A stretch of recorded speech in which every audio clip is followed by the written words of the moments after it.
Hello,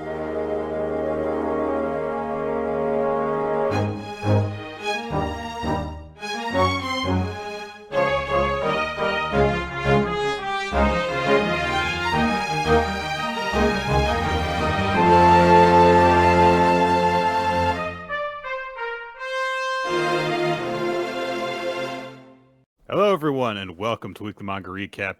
It's the 1st of November, 2023, which means that everything has grown a lot more boring in the past 24 hours. I disagree, Nick. I hung up my Christmas wreath today. I was so excited. I started listening to All I Want for Christmas Is You. Tis the season, Nick. Tis the season. And I had to check to make sure I'm wearing a black t-shirt. Shield myself from this. I'm like, maybe I should get a Santa hat now so I could really just start living in the moment. There's a TikTok live that has Santa on it that makes a lot of money because it's just kids who are like, I want to give money to Santa. It's ingenious. I'm truly in awe of it, but I sometimes just watch because it's very nice. Also, yes, as Erie Gray mentioned, the Spookmaster General is dead until next year.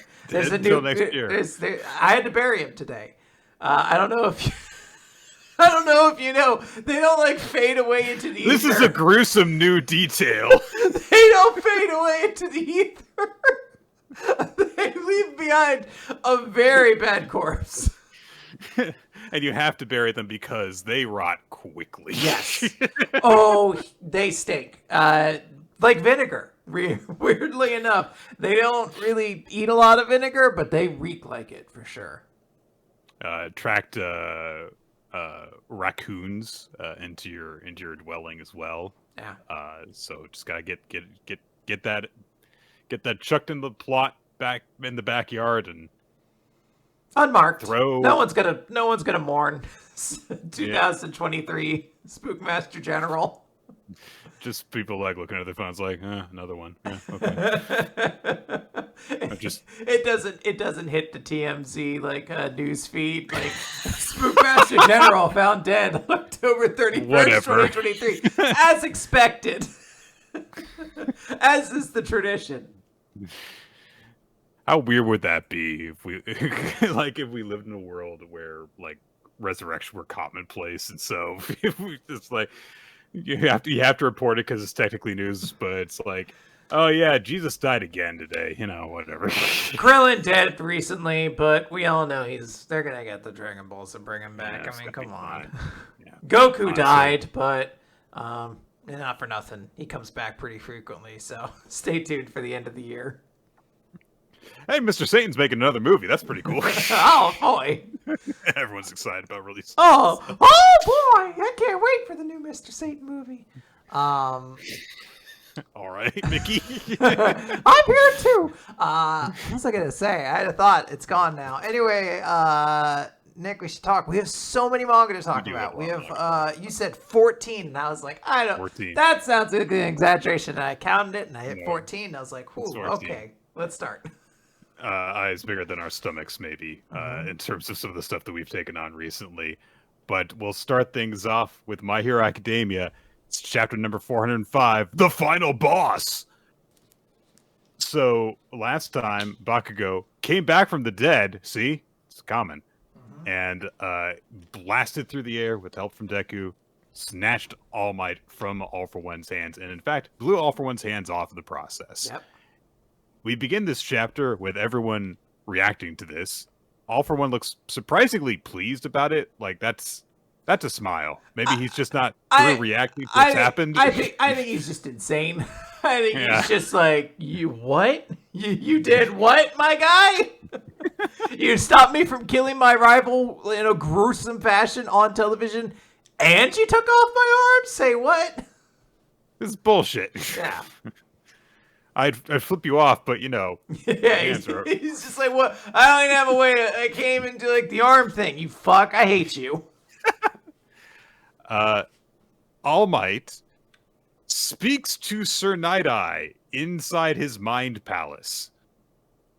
So this is like full blown like hallucination, right? 'Cause Yeah. Night Eye's not. It is. I was at first like very confused. Like, does he also have a connection to like talk to him? And then All Might's like, wait, is this what I'm making my Why is my hallucination so mean to me? He's so snarky. Why is my hallucination giving me sass? All Might invokes that Night Eye had warned him. And the thing that drove them apart initially was Night Eye saying that if he continued on this path, he would die a gruesome death. And so All Might's like, "Wait, I thought I was supposed to die here." And Night Eye says, "Oh, it was. This was where your dream died, but fate was reshaped. But what's true is that the dream did end here."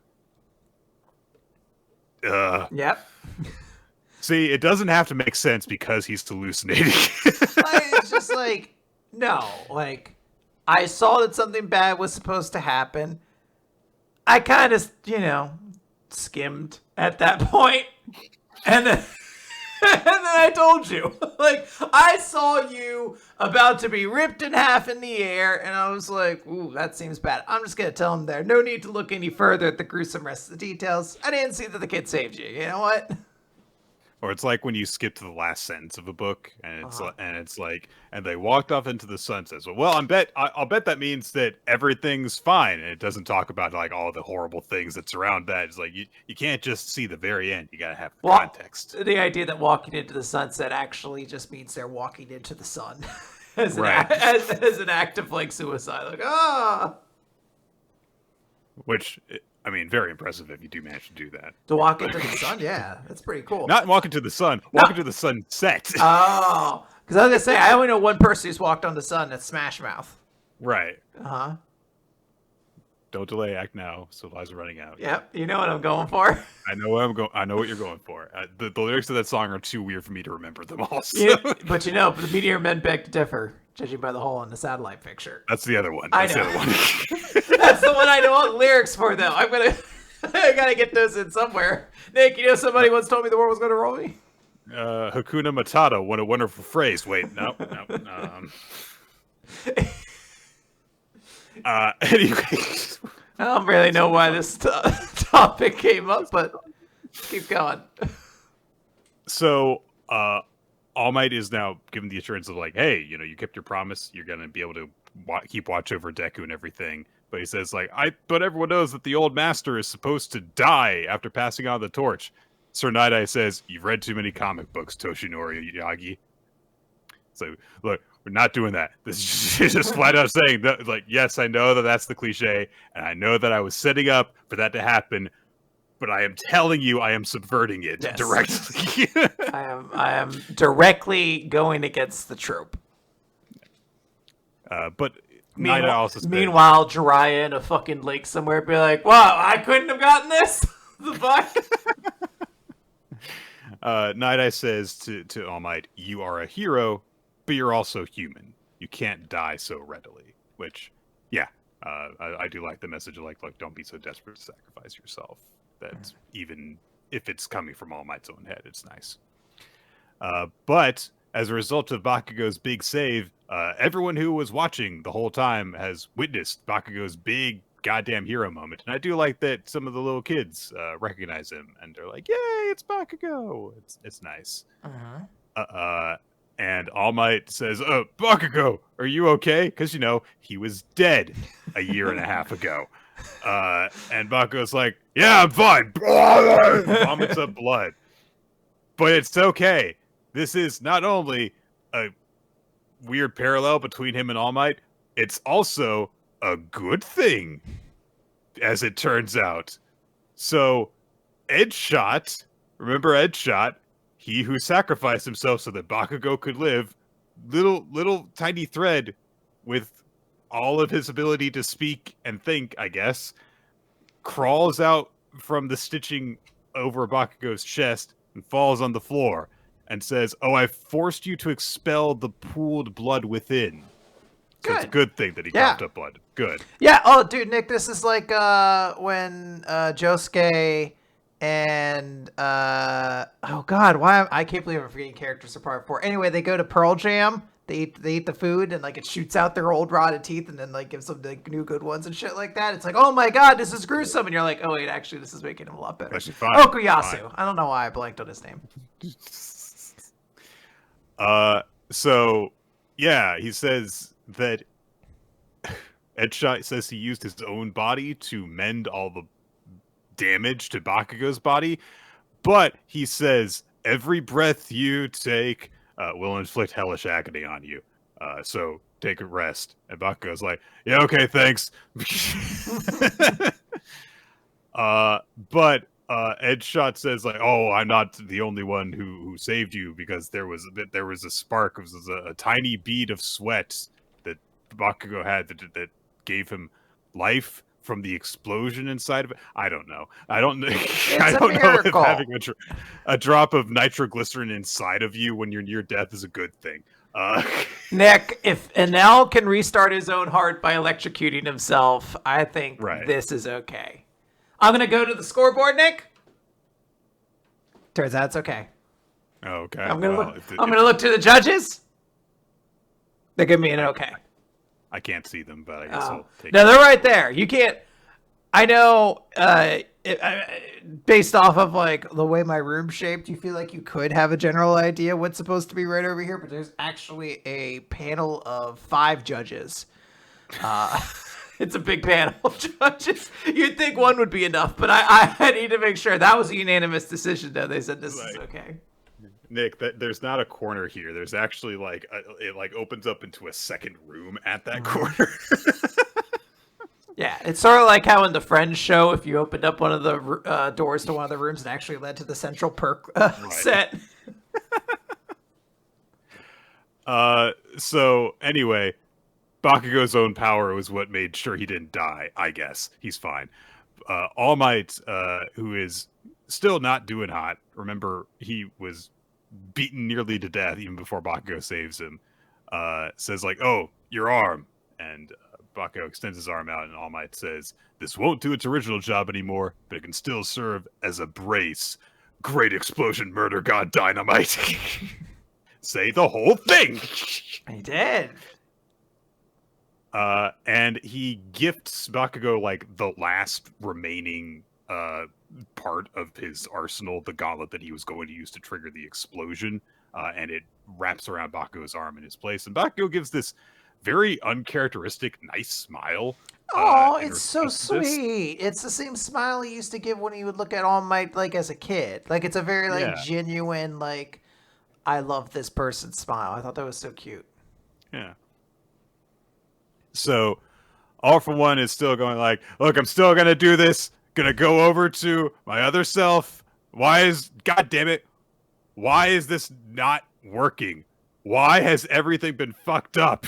And we get this big, long, like, montage of, like, all the little moments that have led up to this, of him getting constantly thwarted by person after person after person after person. Hey, look, it's Jiro! I was going to say, Nick, you have now evidence, factual evidence, that Jiro was essential to winning this war. Jiro, all For One's greatest enemy. Bookmark it. I don't have that for Gang Orca. That motherfucker's dead, probably. Your character, though, was integral to winning, so that's an awesome thing. And then this all leads also, up to Bakugo. I did have to pause because I was looking through. I was like, what did Mineta do? Like, I was saying, I don't really recall. He just kind of was he was kind of an annoyance to All For One very briefly. Okay, I truly did not remember him in this arc. It was like when I think it was Tokoyami was down and out, and he was like threatening to take his shadow, I think. And it was like, no, don't. Okay, there we go. If he did anything, but it was that's all he needs to do. It was a drop of the bucket. It was one of the things that built up for him. Okay, there we go. And capping all of this off, Bakugo shouts, "I'm the final boss!" It's like, oh, this whole time I thought that the final boss was referring to, the villain. It's like, no, it's Bakugo. No, Bakugo's like, I'm the big bad bitch. And he has catapulted himself over to All For One has the gauntleted hand touching All For One's face, while All For One's like, the wind was meant to blow my way. And then boom. It is extremely satisfying. Like, shut the fuck up, loser moment. He says he's gonna kill All For One. Hell yeah. Yeah, it's super cool. I love the visual of it, that it's like he shoots it from the side, grabs All For One on the head, and then there's just this huge explosion that you can see it be like shoof, like launched into the ground. It's very, very cool. Yeah, it's nice to see the good guys on top, and God, hopefully All For One just loses now. Can that happen, please? I'm sure there's going to be some measure of back and forth. Honestly, I would not even be shocked if they continue to bounce back and forth between like this and Deku's fight to kind of like keep the suspense going, to like try to defeat these two figures around the same time or something similar to that degree. But I think this was an extremely cool chapter. Like, holy shit, every like cool moment in this worked, and I loved how Bakugo felt in this chapter. He just felt like a cool, inspiring hero. I love his little childlike smile, getting a gift from his mentor in such a big moment. It's just all very, very, very cool. Everything does seem as though it is leading up to this is Bakugo like taking like center stage as like the if not the top hero of the next generation, because the entire world is watching this happen as he does all this cool stuff in a row. It also plays into the fact that like a lot of heroes are getting fucked up by this war. Yes. So like there's just going to be a new generation required or something like that. Yeah, everyone retires at 25 or something like this. Undead Unluck. Nick, let's talk about Undead Unluck. This is number 181. 1 minute. So we start with a little bit of sort of not a flashback, but just a couple seconds before last chapter ends, where Fuko sees Andy for the first time, and we see a bit of her thoughts. And she's like, from 1800 until 2015, right now, we have never once caught Andy in the Union's dragnet. And I always had this strange feeling like he just wasn't in this world. And maybe that feeling is right, because Andy is maybe somewhere he can't be found, and his main body can't get out of there. And despite his circumstances, Andy has given us this minute to use him. So we get to the moment we had last time where Fuko's like, I'm going to handle this operation, you go handle the meteor, or you go handle Sick. So Andy's like, all right, cool. 1 minute's enough. Starts fighting with Sick.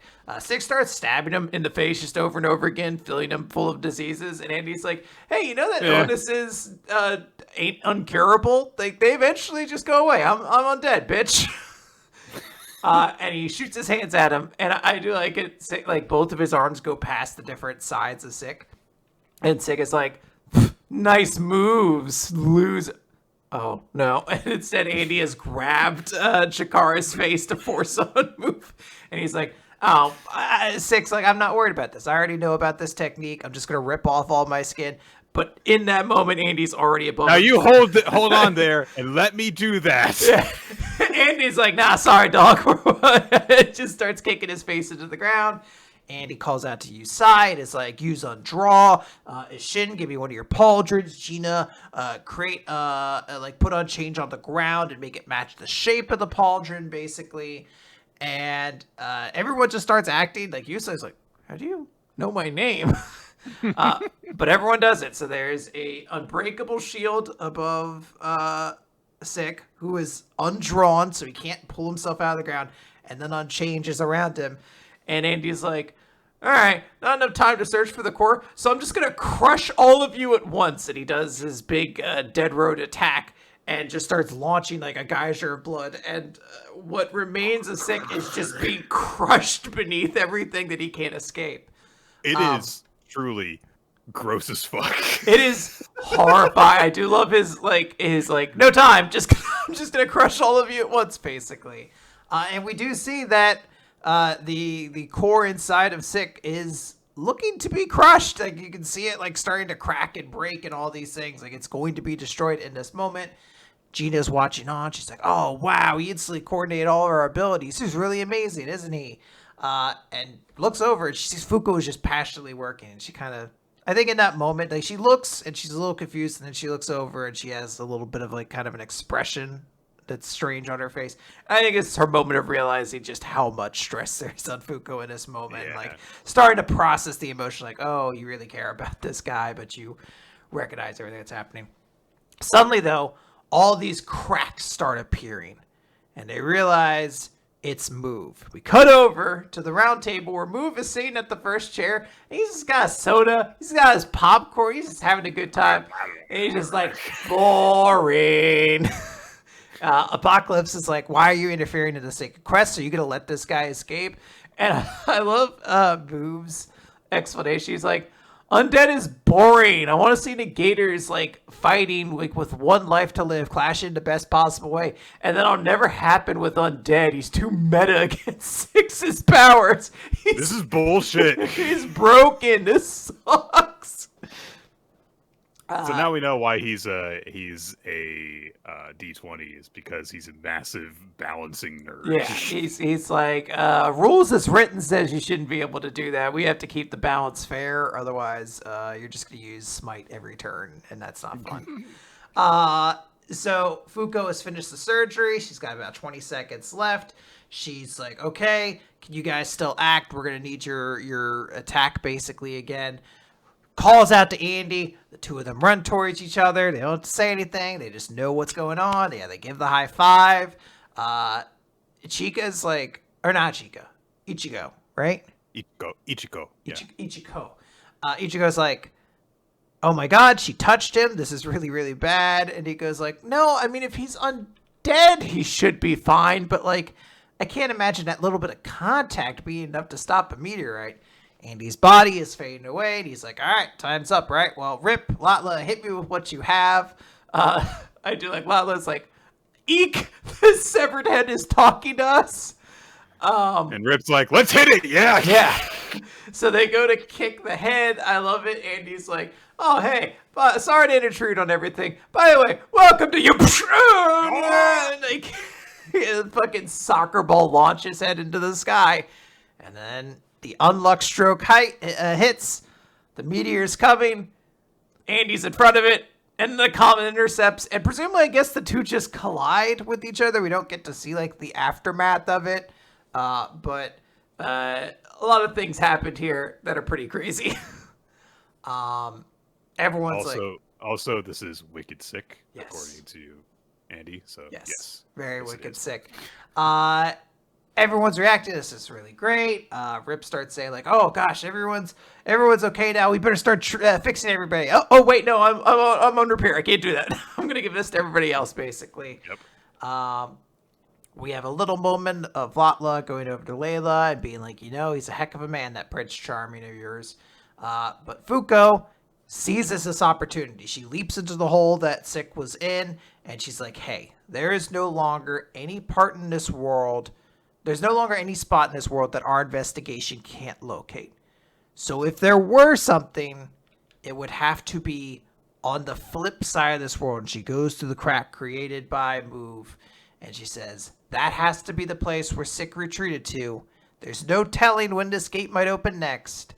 Andy has given us a chance. I won't let it pass me by. And we see a union table with 10 members, signifying the 10 Master Rule UMAs. We even confirm Sick is in the 10th spot as we know him. Mm-hmm. So he's still in 2 halves, which is great. So it's like, yep, he's presumably just gonna be that way. Yep.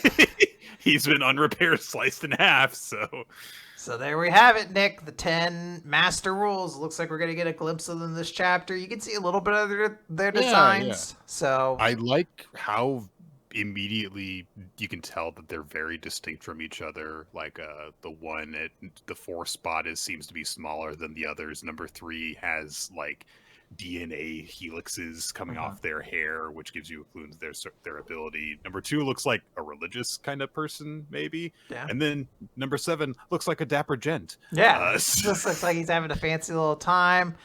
Looks like maybe Seal is in there. Who knows? There's a lot of different cool designs, and I assume we're gonna get a much closer look at these characters next week. But I've seen a lot of people have fun theorizing what each member might be. Yeah. I do like how immediately obvious it seems. Like what number 3 is, though. DNA helixes. I wonder what that could be. Could be anything. Like on the rule of hunger. They're like, huh? Your design Huh, really doesn't match up with the rest yeah, of you. Like, yeah, what are you okay. gonna do?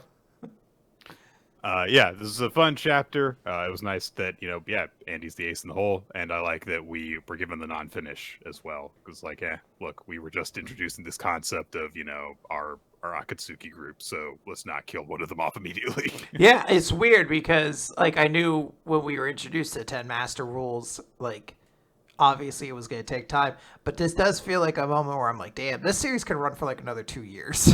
Good. Like Yeah. it always felt like Undead Unluck was crawling towards the end, and this is like a moment where I'm like, all right, maybe not, maybe the series Mm. runs a little longer than I thought. Well, maybe that. I don't know. Maybe the news, the anime and stuff, kind of like maybe altered up the Shot in the timeline a little arm. bit. Yeah, So yeah, but who knows? yeah, good Let's talk. stuff though. Yes, let's talk about Blue Box. Blue box. It's chapter number 123. Difference between grades. Taiki is having his match with Haruto, who still thinks that Taiki is in the same year as him. This has been established. But Haruto reflects on his past, specifically his past with his brother. And we see that, while he was in junior high, he and the older Yusa were getting to practice alongside Hyodo, who was someone that Haruto kind of, admired and respected and stuff. His reputation was very well known. But they come across Hyodo while Haruto's kind of talking about that, and Yusa, of course, is like really casual with him, and he's like, "Oh yeah, this guy's a fan of yours." Doesn't even introduce him as his younger brother, just says this guy is a big fan of yours. That's the ultimate way to fucking disrespect your brother too, is to like just embarrass him like this. Like, oh, this guy's one of your fans. Like, I'm your family. Don't introduce me as one of as one of your fans. I'm going to compete in the same leagues as him. Then again, it's been established that Haruto does not like being referred to as Yusa's younger brother, so maybe Yusa's actually just respecting that. It is, yeah. Because when Hyodo identifies in that way, he's like, oh, no, he doesn't like being called that. But hey, Hyodo ends the conversation on a nice bit, which is like, oh, I hope we get to play against each other soon. So that's nice. Some of the other club members say like, oh yeah, so when Shuji, the older Yusa, first joined, Hyodo was a third year in junior high. Everyone was talking about how Shuji took a game from him, and Haruto's like, "Oh, I didn't know about that." "Oh yeah, it did. People couldn't believe that this awesome player had just joined." And Haruto's thoughts on this are that Shuji's just always been 1 year ahead of him. He's always had that head start on him, and he's never been able to catch up. And of course, on top of that, he's really, really, really good. It's not just that he's older. And Haruto doesn't, think that the fact that they are separated by a grade should really matter. He just wants to surpass him. But as he's continuing to try and surpass his brother, Shuji, keeps on racking up these accomplishments, winning tournaments and stuff. And Haruto's just like, I don't want to lose against him. And every time that he would accomplish anything, of course, it would be compared to his older brother. So that's fun. Yeah. They do say, though, people are also saying, like, oh, they're both so good, it must be in the genes and stuff. Not in Hyodo's case, though. Which, now we know, of course, that Hyodo has, siblings, or at least one sibling, so, ow. But they say, like, oh, hey, if you think that the two of them were, if the two of them were in the same grade, this is asked of Hyodo, who do you think would be stronger? And Hyodo just says, I'm not really into what ifs. And they're like, okay, well then which of them would you rather not be in your grade? As in, which of them would you hate to have to deal with because they're your peer? Yeah. And he says, Shuji, probably. And Haruto overhears this, of course. And so once again, he's negatively compared to his brother. And this time, it's from the guy he idolized this whole time. Yeah. And they're always saying, like, look, he's really strong, but Yusa is just amazing. And so Haruto walks away from this, overhearing this, being like, oh, really? Yeah. I kind of thought I wanted people to see me as better than Shuji, but maybe I just can't get any higher as long as I'm here. The only person who can judge me properly is me. It's a good way to live your Uh, life.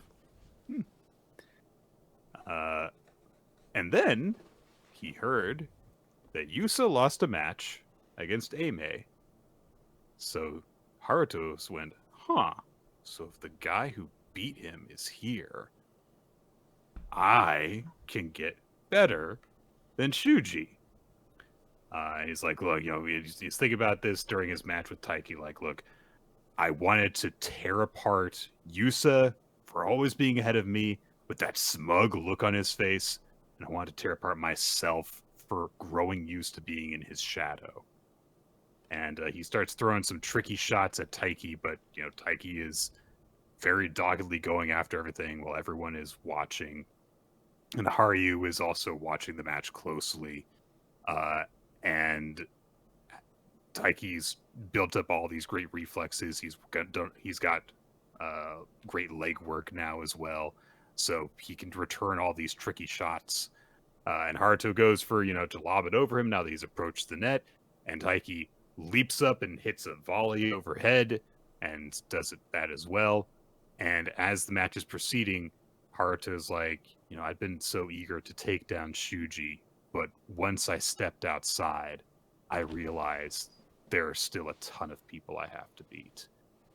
And Taiki manages to lay down this shot right at the net and smash a point off of it. And he wins the game off of that. We don't see what the exact score was, but it seems as though Taiki won kind of handily.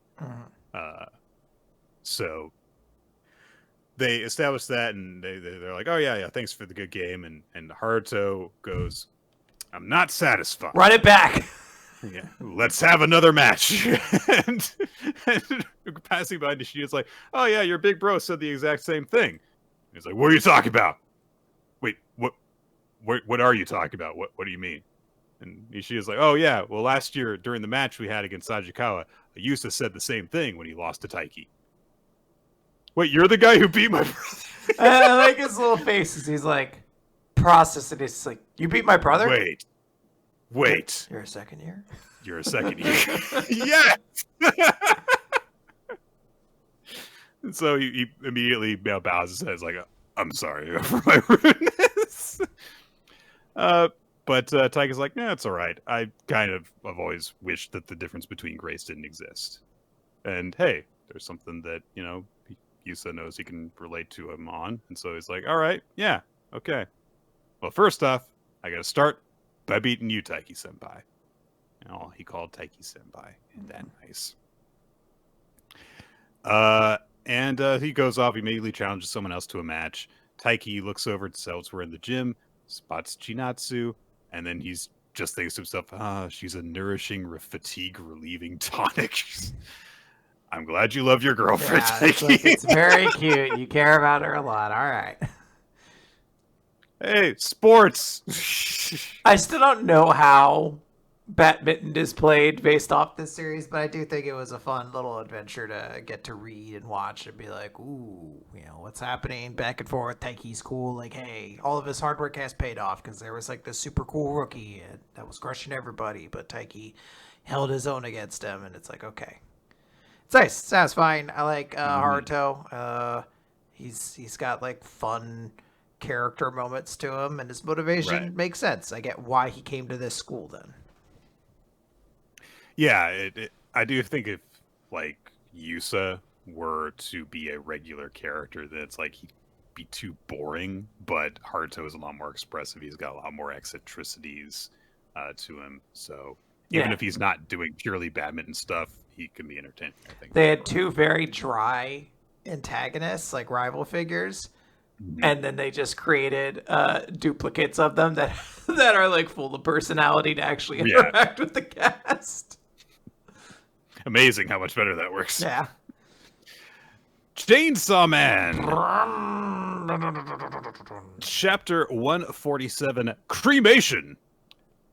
So Nayuta has just explained what the Chainsaw Man Church's actual goals are, which are to prepare the War Devil and Chainsaw Man and to kill Death, the Death Devil. And that's that. She apparently got it in one, according to Barum. What do you mean? Barum. Yeah. And he's like, all right, yeah, you're right. He's in handcuffs, by the way. He just hasn't been taken off because, a crowd of chainsaw people has surrounded everyone. So the whole police escort thing kind of fell apart. Mm-hmm. So he says, like, all right, yeah, we need you to start going wild, Chainsaw Man. Not going to leave this choice up to you. So he holds his hands up and says, Chainsaw Man has spoken to me with a revelation. That little girl is a witch. Kill the girl. Kill her. I love the faces that Denji and Nayuta make. Like, what? What the fuck are you talking about? But yeah, horde of chainsaw people come after them. It looks like they're going to be in trouble. And it's all right. Quan Chi's here.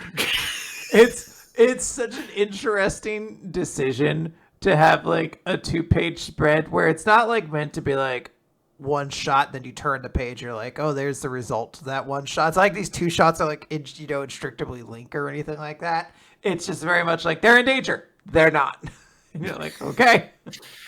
And she picks up Denji and Nayuta in one hand and Hitomi in the other and just starts running off and jumps off the ledge that they're on, and her legs are destroyed underneath her from the impact of the fall.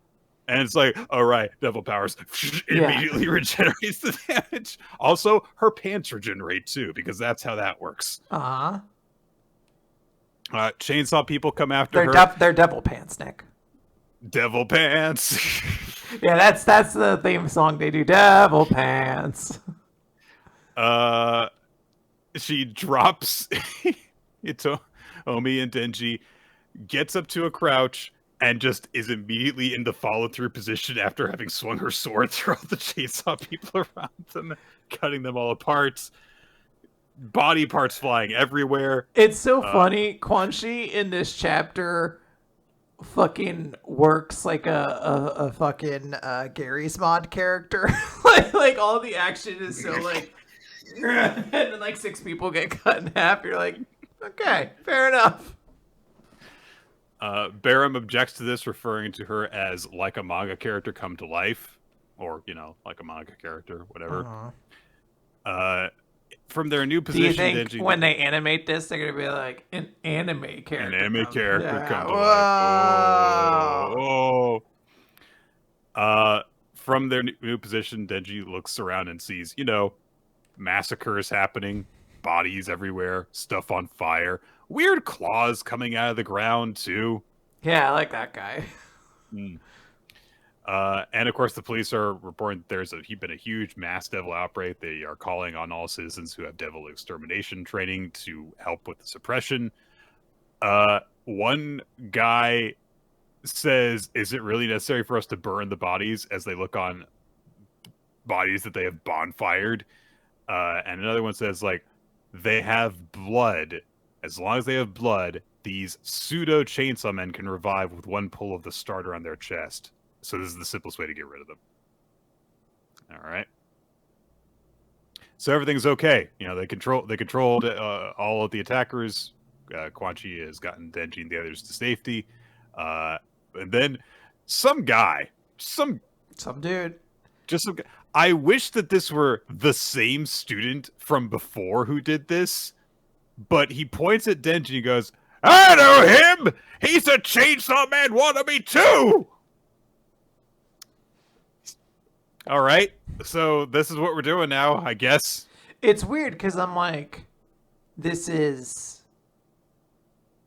a dramatic move that I can't understand the purpose of, because everyone in the Devil Hunters organization does know that Denji is Chainsaw Man. Right. I guess they don't know that he went to the church, maybe? Maybe? I think that they did. Yeah. Considering that, well, maybe not. Yoshida's is like tied up in a bunch of different things, so maybe he doesn't know about it. so he would know about it, but maybe the rest of the agency doesn't know about it. Yeah, but this was not the best chapter of Chainsaw Man. It's weird because it's like an action chapter, but the action wasn't very interesting. But it's not bad or anything like that. It's just one of those ones where I was like, oh, yeah, like I'll have forgotten about this chapter as we move into the next one. Whereas for the better part of this year, Chainsaw Man's been pretty good at having me be like, what the fuck? Yeah, this seemed very much like and then this happened, and now we're here kind of chapter. Yeah. It was like we had to get from point A to point B. Just go. Quan Chi, pick up the group and carry and fast travel us to the next plot point. Pretty much. Now, Nick, speaking of women who are very good at killing things in a big city, I think it's time for us to talk about Kaiju number 8. Yeah, chapter 96. Ashiro, last time she had her flashback chapter, we were all like, all right, Mina's actually a cool character. She blew up that big kaiju, and we find out, yeah, she blew up that big kaiju. That thing's dead, yeah. It killed it. It falls on the ground in a big rectangular with a hole in it shape. And everyone's like, wow, wait, yeah, we've got it. Yeah, she neutralized it. They've confirmed it. The kaiju is dead. Kaiju number 14 is neutralized. And so everyone has this big celebration in the bunker. All the kaiju that have been attacking the city, that's all of them accounted for. And we get this little moment where Kafka gets the news, and we see things, from his perspective again, of like Mina leaving him behind in order to pursue the path of becoming like a kaiju hunter.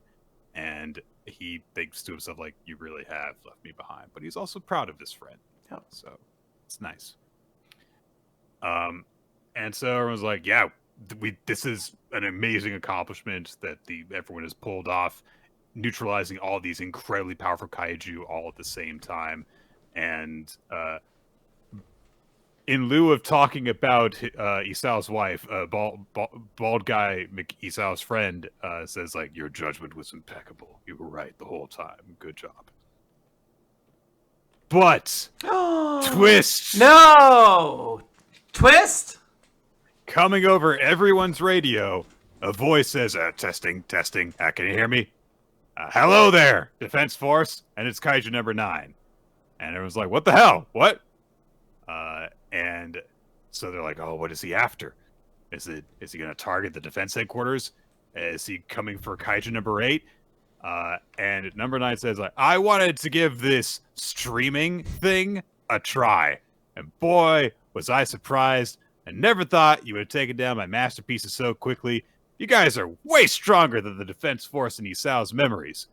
Even so, you perform well within my expectations. I've won this fight. And he's gotten a camera from, I guess, a dead agent or something. Or he got a drone. Yeah, it looks like a drone that he snatched from somewhere. And he says, all that's left is for me to take hold of that power and end things. That time before and that other time, it destroyed with tremendous force the works I've unleashed. The entity that holds the most disparate and destructive power in the Defense Force. And he walks off, and there is a white Kaiju number 14 behind him that he's walking towards. And they're like, wait, what the hell? What's going on? Kaiju number 14's vitals, they're undetectable, but now its body is giving off internal teleportation energy readings. And as number 9 walks towards the white number 14, it starts to split open. And he says, my plan will be realized upon attaining her power. And he walks through and comes out the dead number 14 right in front of Mina and says, now let's start wrapping things up. And that's where we get the title for our next episode, episode 9, The Last Wave. Okay. So it is very cool that he's like, yes, all according to Keikaku. Like, you defeated my kaiju, but I expected this, and it's all about the plan that I have.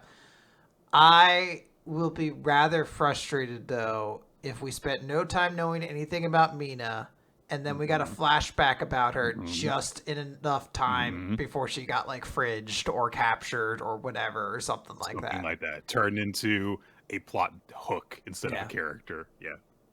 I am right there with you. If that is a result of this, then I will be mad.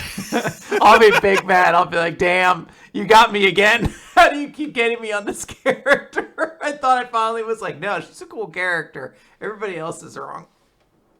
I will even be fine if like somehow he takes Mina's power and like leaves her behind powerless and she gets to do other stuff. Even if that happens, that's fine with me. But don't just be like, and now she's coming off to my castle and needs to be rescued. Just like, that's my worry. So I'm really hoping that's not going to be the case. Yeah. So judgment will be delayed until next chapter, I think, for me.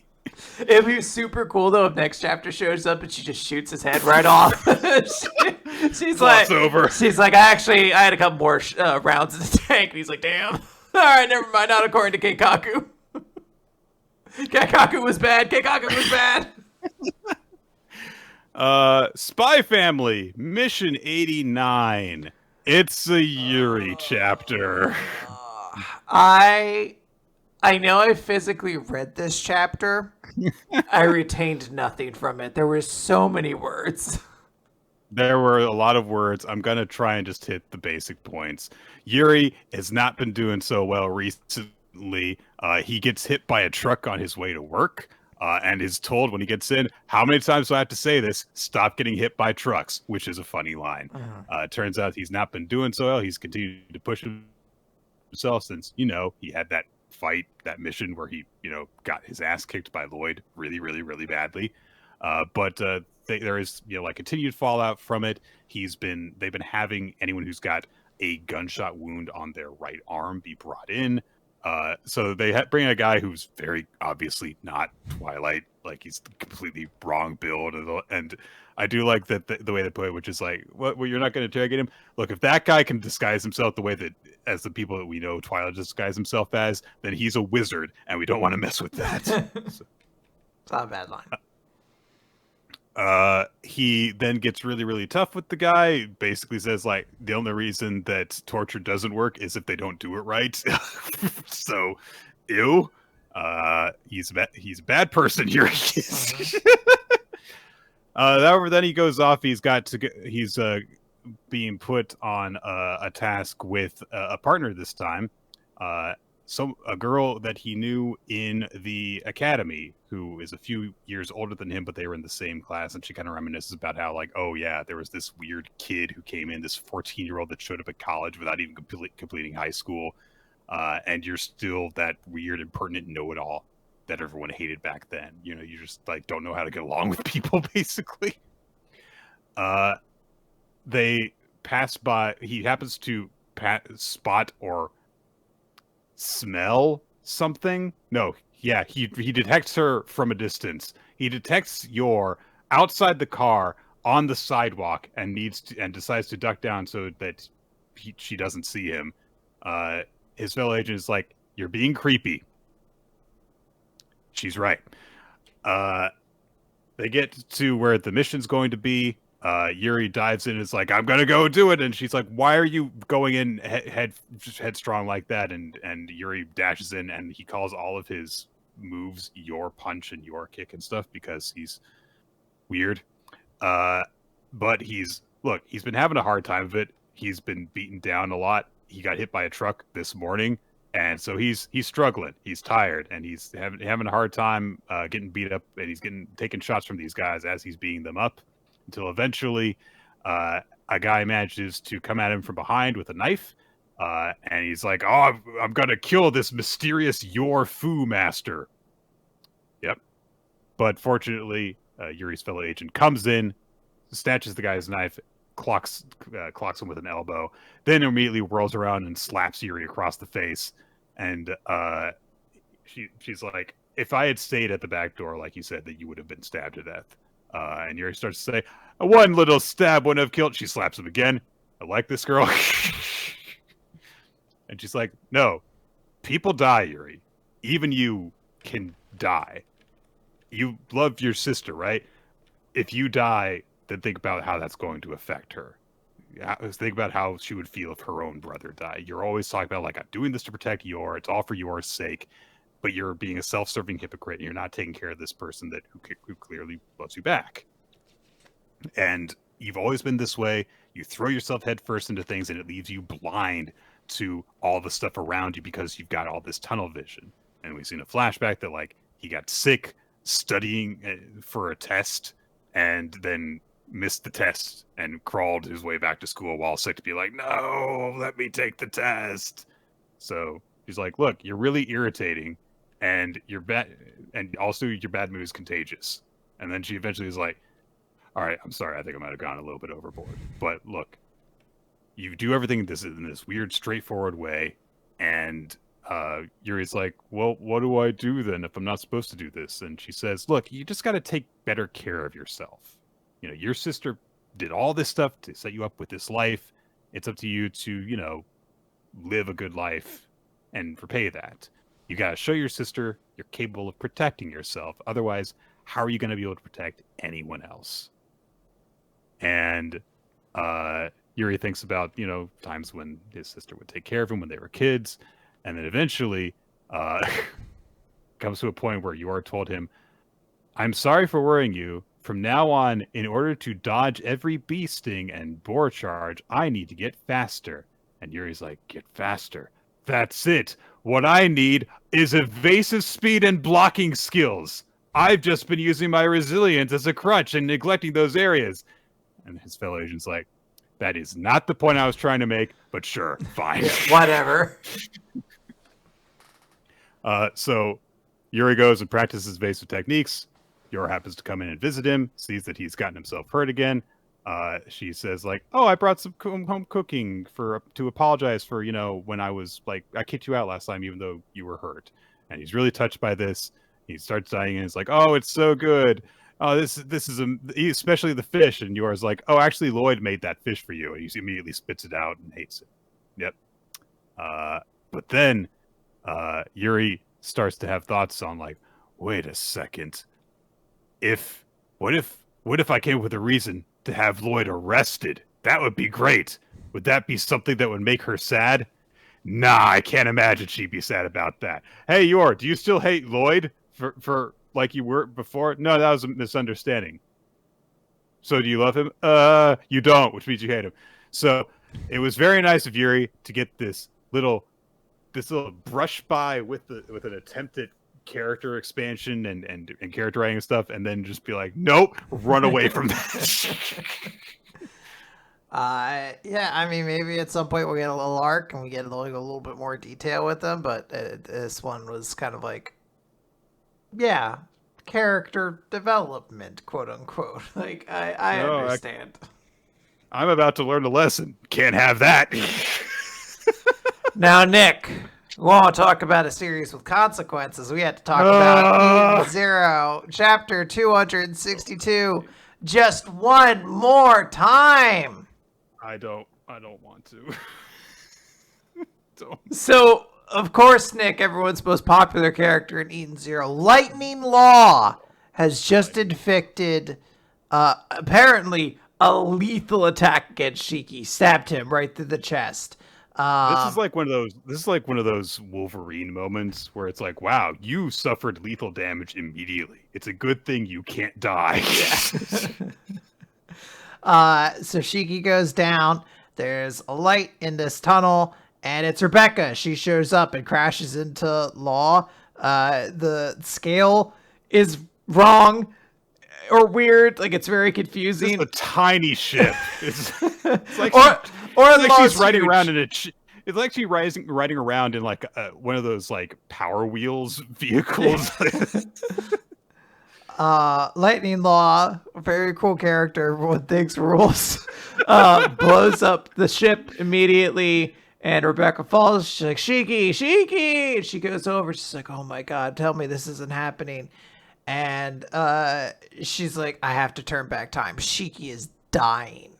And she's like, I gotta turn back time even a few minutes. But she's like, no, I can't control time in this world. And some of the best writing I've ever seen. She goes, but I can't control time in this world. Realization. Who says I can't control time? I think Mom was only guessing about that. This would have been so easy to turn into an actually dramatic moment. There's Shiki is dead. How is this not dramatic? There is certainly absolutely a way to do this. They didn't. That would have been good. They did not do that. Rebecca goes, I might be able to not jump over to other universes, but I could still use the cat leaper power that lets me rewind. So please, she activates. But she's like, no, I know it's not going to activate. And of course, Nick, she says, oh, right. I have to be naked. I just broke my glasses. Oh, no. That's the second biggest tragedy to happen. Of course, the first being Shiki being killed by the most popular character in Zero Lightning Law. The cool guy who everyone likes. Everyone thinks this guy is super cool. He's actually the most popular character in manga called Law, actually. I didn't know if you know this. Right. they wanted to make sure everyone knows, like, there's 2 laws in manga. If someone's like, oh, I'm a big fan of Law, you have to be like, who? Trafalgar Law or Lightning Law? It's like, there's a little insert in the chapter that just says, by the way, way cooler than this guy. I would love the idea of someone being like, I'm a huge fan of Law, and being like, Lightning Law? Lightning Law? Anyway. Let me tell you guys, I'm going to name my website Law, because then everyone's going to think... Oh, Law? You mean like that popular website? Everyone's like, I'm the #1 Law fan. Everyone's like, Trafalgar Law? No, Lightning Law. Anyway, Rebecca takes off all of her clothes, and in a moment of absolutely no emotion, hugs Shiki and shouts, please, one more time, let me use the cat leap power. A scene that is neither romantic, sexy, dramatic, or satisfying. I truly don't understand why she took her clothes off. She manages to activate her cat leaper powers once again, goes back in time, but it's that dangerous thing, Nick. There's like a little bit of a crack across her face. She's like, I have to hurry. It hurts, so I gotta save Shiki. We cut back a couple seconds before where Shiki's like, no, these robots, how could you? And Lightning Law's like, time to sneak in and do my little zoosh douche. Rebecca's faster this time, I guess. I don't know. They didn't establish what was like the holdup that got her here before, so I guess this time she's like, I'll just beeline or something.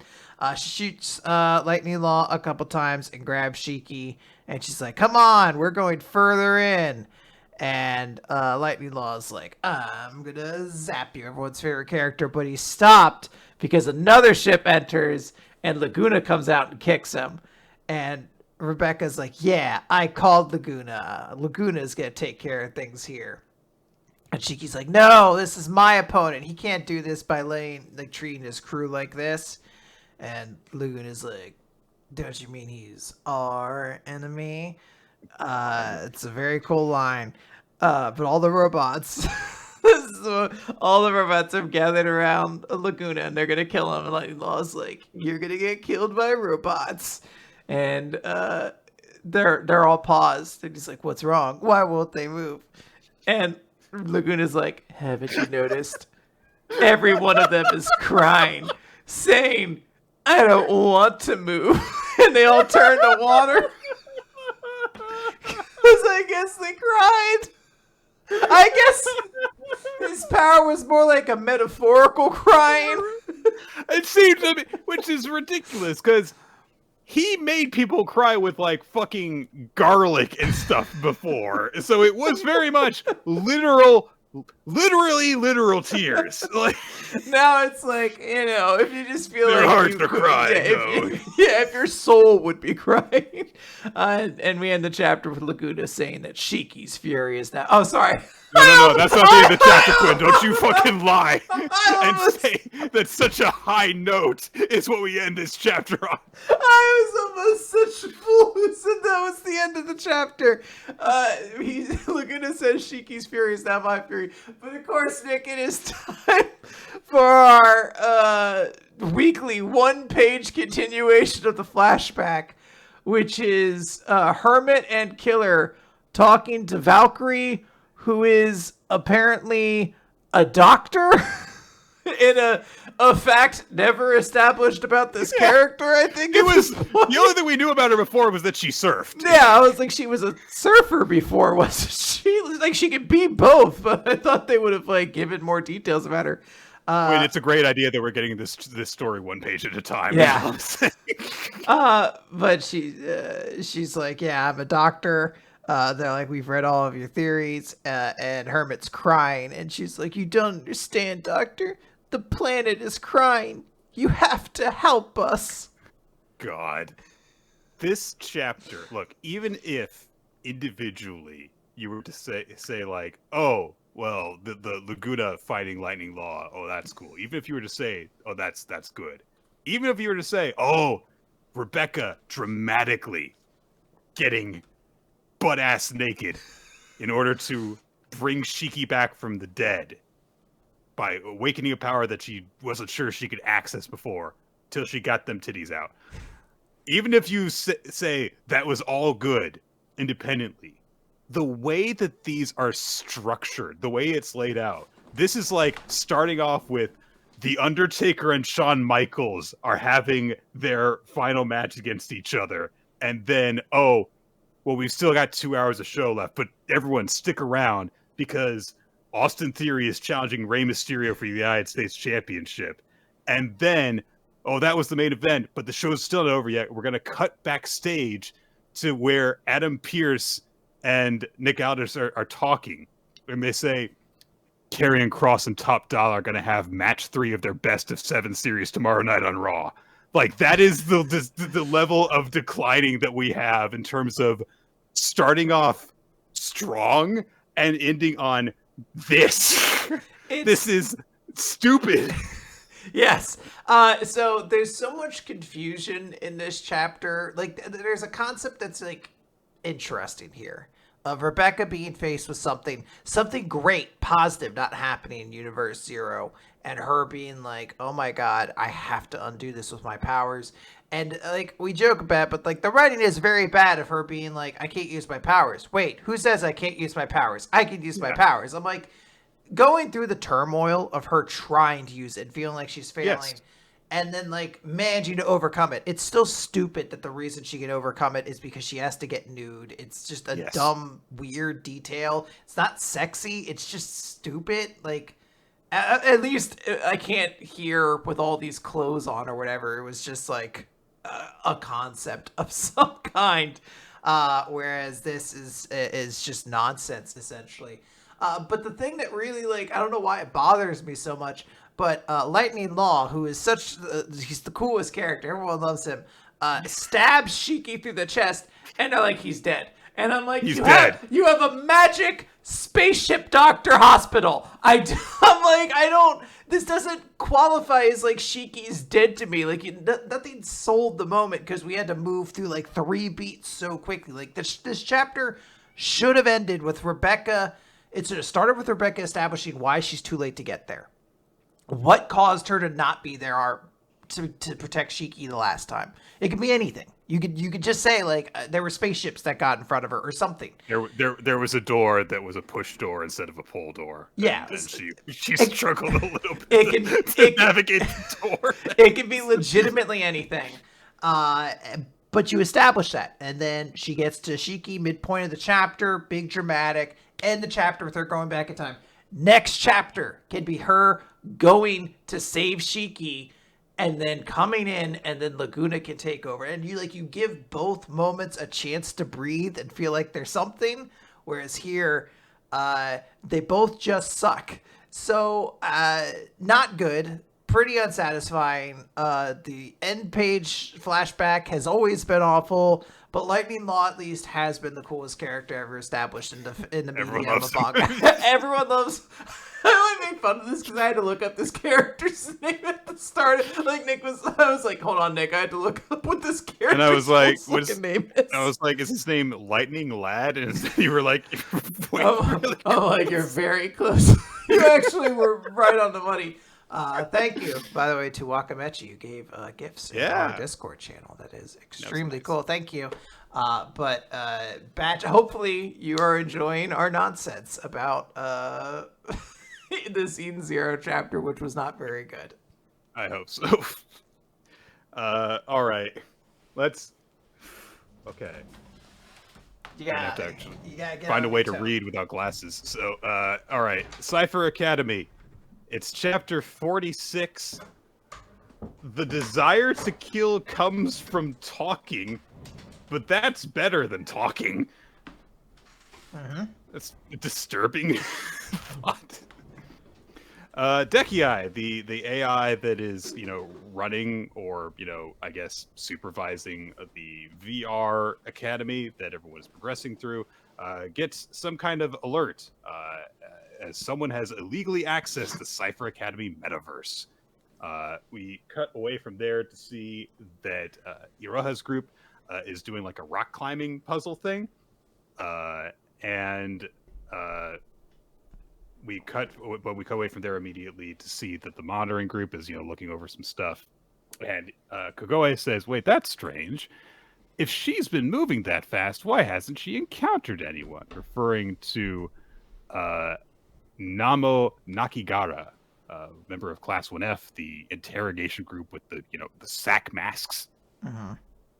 And so she's wandering around this flower maze, and she's thinking about like, oh, maybe this is like a message that'll happen when it's like when like the flowers bloom, or maybe it involves flower language or something like that. Either way, I'll just keep myself to the shortcuts.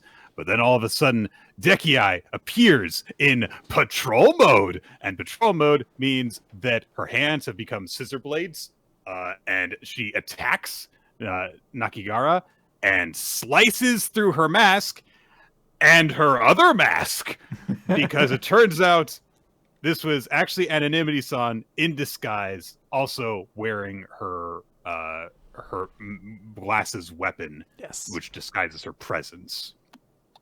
Also, she cut through the label that's establishes her as Nakigara, which is a fun touch. Yes. Nice. So yeah, Anonymity requested, turns out, did go into the metaverse. Don't know why she said she wasn't and then did, but that's not out of character. So. Yeah, she's absolutely chaotic neutral character.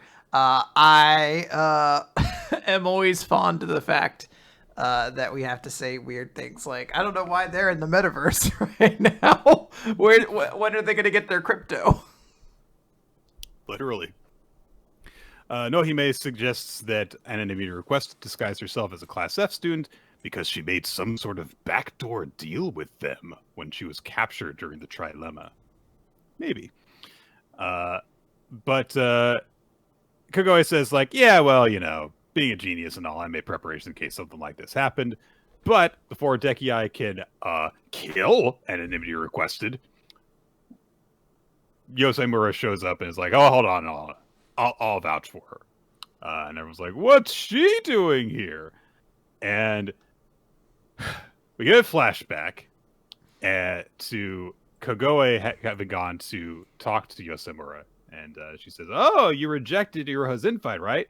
That's perfect for me, because look, here I made additional glasses for you using my own pocket money and a loan that has nothing to do with cake attack planning and nothing to do with the Nohime family. So this time, I hope you'll accept them, because those were the reasons you rejected it before. But Yosemura just said, like, look, I'm going to be busy over summer break. I got to go visit my big brother's grave. And Kagoe pauses and then responds, I salvaged Gokaku Yosemura's bones. Ew. What a fucking metal statement to say. Like, I was like, this character who I continuously just think is somebody else, like I'm always forgetting who she is and that she's supposed to be important, has like, what a moment of like, like, oh, I have a big brother or something like that. I got to visit his grave. And then her being like, I have his bones. I have his bones. Don't you want his bones? I got them. She says that she also got them, and I quote, from the unsinkable air graveyard. What the fuck does that mean? There's so many weird things that Cipher Academy says that I just sit here and I'm like, they might not ever follow up on this. This might just be a one-time little detail that there's an unsinkable air graveyard. Yeah. So she says, it's a memento that would mean nothing in my hands, but I wouldn't mind making an exception and giving the bones to you. And Yosai Mura suns her,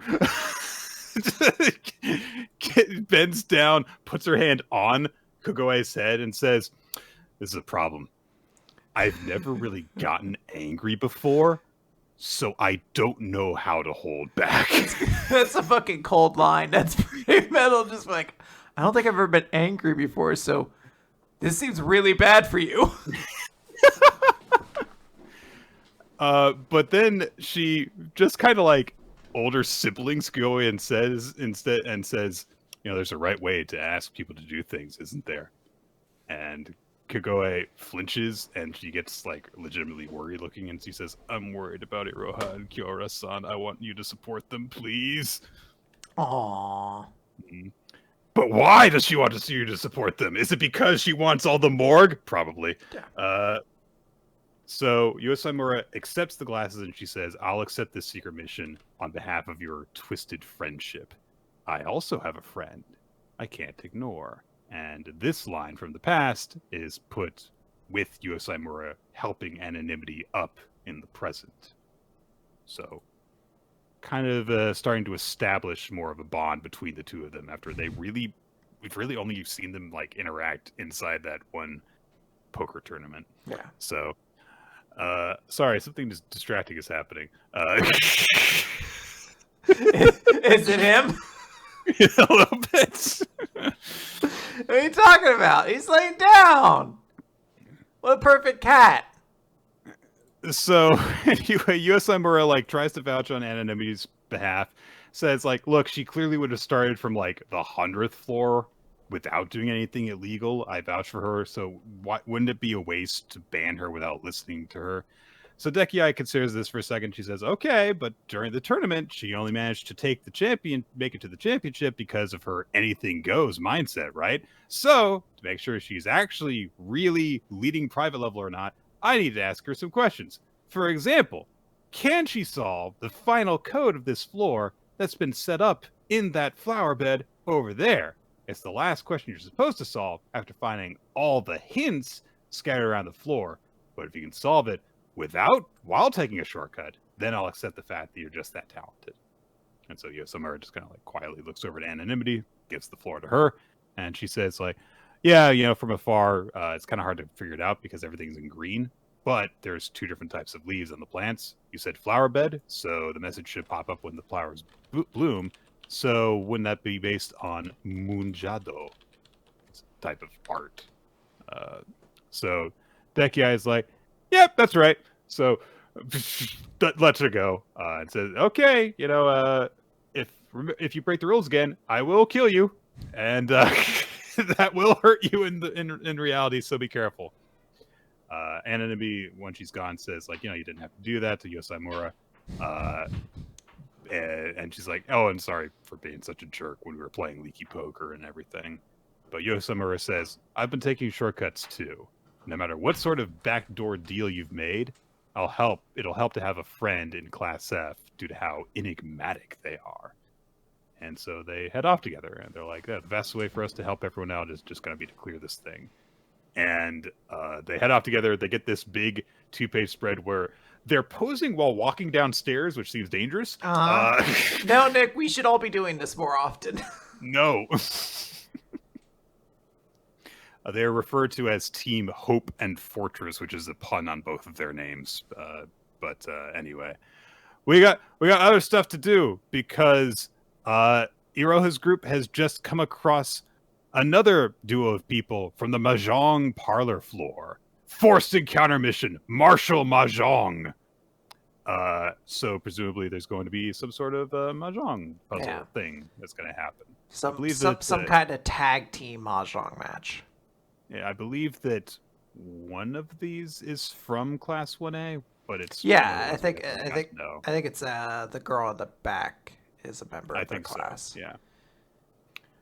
But yeah, doing a bunch of stuff in Cipher Academy, and this was kind of nice to see, more character focus on some people who are, important, but not that we've really gotten to know a whole lot of to this point. It's a bummer in one way because I'm like, oh, with all these other, like, because basically every character we've had with any kind of level of like established character development decided to join this mission, basically. So like she's there, Anonymity's there, like it's like, oh, all these characters.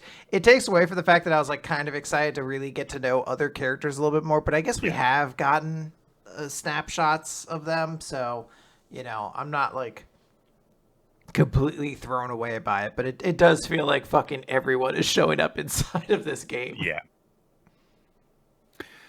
All right. Kagurabachi. Chapter 7.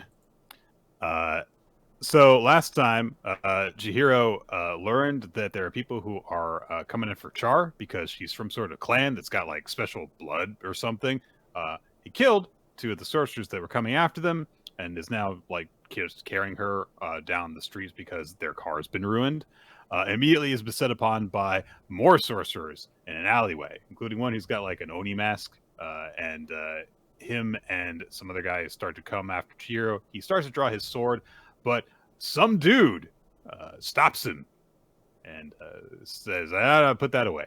And then he clocks the guy whose face we don't ever really get a chance to actually see in the head with a big old kick. And that happens. The masked sorcerer guy's like, he didn't use sorcery to do that. He just kicked him really fast in the head. And then the guy goes after a different guy, and he reaches for him and does something. Yeah, he's like, no, we don't need to draw this sword. He does something. He reaches for him, and then the thing happens. And then masked guy sees that he's got a badge, and we see that he like ripped the guy's thing out because he's holding a bleeding thing. It is a little difficult to establish everything that's going on, but Nick, this is probably the next Jujutsu Kaisen, so please treat this with some respect. Or maybe he didn't rip a thing out. Maybe he summoned a thing, and he hits the guy with the thing, and the other sorcerer, meanwhile, did a thing, but he caught the thing with his fingers. So a thing that we couldn't see happened, while another thing we couldn't see was happening. But the masked guy realizes, well, he's taking out 2 of the other guys that were with me. So he's like, I'm out, because he realizes that this guy is a member of an organization that is big trouble, apparently a high-ranking member of it, a member of the Nation of Domination. So he runs off, just teleports away. And then the guy turns to Chihiro and says, oh, long time no see. And Chihiro identifies him as Mr. Azami. They apparently know each other from a while back. And Char's like, who's that? Mr. Azami. He just said so. Keep up, kid. Come on. You got if you're gonna know what's going on in Kagurabachi, you gotta be fast on the money. Yeah. Like me. This series goes a mile a minute. What are you talking about? You gotta keep up. You gotta know everything that's going on. Like I do. I know what's going on. You gotta hit the Kagurabachi wiki. That exists. It can't. Not yet. What would you put in it? It exists. Hold on. How do I spell it? It's right there on the page we're looking at. Whoa, there is one. I bet it's not full though. Probably not. So. Whoa! There's like effects when you hover over characters' portraits. This is awesome. Whoa, Nick! Did you know our main character's name is Chihiro Rokuhira? I knew his name was Chihiro, but the last name's news to me. Yes. Interesting. Do you know after the death of his father, Chihiro dedicated his life to retrieving his father's stolen enchanted blades and hunting down the Hishaku, a group of sorcerers responsible for his father's death? Yes, I did catch all. Oh, yes, that was interesting, huh? You know a bit more than I do. Look up if there are character articles for these two nameless guys that Azami kills. I don't want to click male characters. We don't know their preferred gender, so I don't want to do that. But I'm just gonna click characters. Well, there's list of characters / minor. Okay. I'm not gonna lie, Nick. They're actually filling this out. And look, they don't have these guys in there quite yet. Give it some time, and we're gonna get there. But a lot of other people are in there, actually. All right, fair enough. This might be more impressive than actual Kagurabachi. Anyhoozle. So Azami's like, oh, I better get going because like I'm not assigned to all this, and I've got my own business to handle. But I will help you get home. Also, his hand is bleeding because of the thing that he did, which was very clear. And then he eventually goes, yeah! The chapter title is Smoke Signal, by the way. That's what it is. Chihiro does explain to Char that Azami is a member of the Kamunabi. I'm actually on Azami's page right now, and I just read affiliation with the Kamunabi.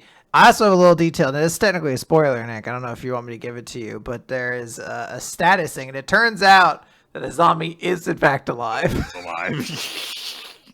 I do love whenever, like, dumb information is included on pages like that. First of all, don't put the status of a character on that blurb in a series where people die. Because that's a spoiler, guys. Second of all, I love it when people put down like really like weird like goals, and it's like be a mean poopy head. Like What's the weirdest thing you've seen in a wiki? It's stuff like for like Disney characters and stuff because they're written like in a very straightforward manner, and it's like goals to be the biggest bully of their school or something like that, or to have a good time with their friends. The one that's always stuck out to me is the Digimon wiki has like a page for I don't know if you remember Frontier at all, but it had the character Zoe. And like I just remember going through all the different characters, and for some reason I know why. It's because they're weirdos out there. But Zoe's information was way more detailed than everybody else, specifically about her attire. And I was like, this is uncomfortable. I don't like how much work someone put into being like, in this episode, her purple blazer is removed and she instead is, and I'm like, stop. No, it got worse. It started like describing like colors of underwear and stuff like that. I was like, I hate this. I don't know why this is here. None of this is relevant. I just want to know if she turned into a third thing at some point. I just wanted to know if she turned into a different Digimon. Yes, and let me describe their clothes too. That's still there. I'm looking at it right now. It's all this detail is still there if you ever wanted to see it. I do remember once coming across like a Road to El Dorado wiki or something like that, and the page for Chell had like a lot of gifs on it, and I was like, why? I know why, but why? Anyway, moving on from this riveting, creepy. What were we talking about? Oh yeah, Azami's alive. Azami. So he brings Chihiro and Char back to the like one information broker's place. Shiba is there. He doesn't like Azami. Oh, they've got a history, and Shiba used to be part of the organization. Why did he leave? Because they don't get involved in non-government work. They don't intervene in personal matters. And so he quit because it was uptight. So it doesn't seem like much of a reason to leave, but whatever. Why would you join them in the first place? Anyway, so because he's not actually dealing with Char, he's not going to do anything with her. He's like, no, I'm just going to leave her here. And Char's really excited about this. She flaps the sleeves of her overly large jacket. It's the best part of the chapter. So they're like, well, what do you want? And Azami's like, I'm here to give you the hook for the first arc of the series. It's going to be a tournament. There's a sword there. It's not a tournament. Sorry, it's an auction. It's an a black auction. market Nick, auction. come on. It's Sorry. been a while since we've had a good auction of manga. Yeah, I loved the last one so much. Now, Nick, I feel like you're being facetious, perhaps thinking of the much beloved Newport City auction, I believe, from Hunter x Hunter. What wasn't it called, like Newport City or some shit like that? But we also forget that there was also the Undead Unluck auction, which also did not cover the auction. They just immediately just stole things and then left. That's when they encountered greed and rip. I imagine that's probably what's going to happen too. Yeah, so there's a black market auction, and the Rakuza Ichi are going to be attending it, and Kurishige Rokuhiro's legendary Shinuchi of the 6 enchanted blades is up for auction. So in addition to the Cloud Gouger being there, because the sorcerer who has put the bounty on Char is going to be there, and he seemingly has Cloud Gouger. Also, Quinn, 2 swords! A second sword! Oh my god! 2 swords? We're not accelerating this pace of the manga for no reason. Nick, they're gonna have to make new swords. We're running through all the swords. So, also, we cut to Sojo. He's got a bad haircut. You know. Whoa! How dare you? He's beautiful. He's got a bad haircut. That's his distinguishing quality. Anyway, they say he's super Not dangerous. the fact he has like fucking like frog spots underneath his eyes and neck. It's like bad haircut. Bad haircut. So Asami says he's way too dangerous. So don't get involved in the Chihiro. Don't go after him. Also, I don't understand how this works. My subordinates just erased the bounty that Sojo put on you. That's a curious one. I was like, isn't that like wasn't a bounty put on by the crime lords? Like, how does that? How do you erase their bounty? We, the police, stopped all that. Fair enough. I guess maybe they talked to them. They're like, hey, I don't want to bother you guys, and I think you're actually super cool. Could you do us like a really teeny tiny favor? You ever have the bounty on that guy? Because we need him to kill you. Yeah. Please. That'd be great. Thank you. Yeah. So he tells Chihiro, don't get involved with this. And Chihiro's like, yeah, okay. And the zombie's like, yeah, you're clearly not listening to me. And Shiba says, you know you're talking to a brick wall, right? If you really want to stop Chihiro, snag his sword. Okay. So then Azami says the Hishaku have caused a few incidents since Rokuhiro's murder, but nothing this bold before. Are we still talking about the auction, or are we talking about them, trying to kill the little girl in the middle of the street? I'm assuming the little girl. The auction. I mean, the auction's just a private. Like that seems like something that's kind of regular. Yeah, you could just have illegal auctions, Nick. I do it all the time. To like in dreams. Right. Whew. All right, escape that one. Azami says, yeah, they're clearly going to do something with the enchanted blades, and it'll be really bad when they do. And the auction happens in 1 month. We have to do everything in our power to be ready.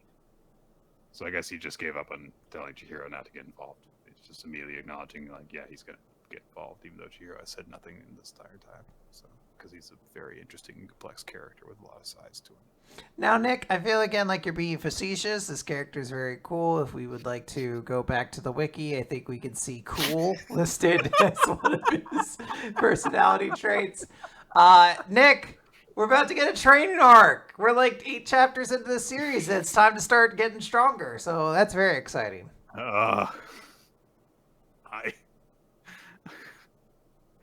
I'm not sure why this chapter is my breaking point, but I think it is. Oh, no. I don't know why. Is it because they introduced their cool character in this chapter? They were like, we need to have a cool character. Like, our lead is cool, but we need to... Look, we got to compete with Lightning Law. Yeah, we need our Lightning Law. that was their big issue. They're like, we don't have a Lightning Law to really take this series to the next level. Like, we're doing good. Lightning Law though is doing great. That's that. Like we need a character on his level. Look, here's how you judge. Look, your manga can be doing poorly, your manga can be doing well, your manga can be doing great, and your manga can be doing Lightning Law great. Like every like big shonen manga meets with their editor, and his editor's first thing's like, "We need a Lightning Law level character from you." I understand what you're hearing. You're like, how do I attain perfection again? We're just saying, take a character who already exists in manga and is very cool, and then you make another version that's better.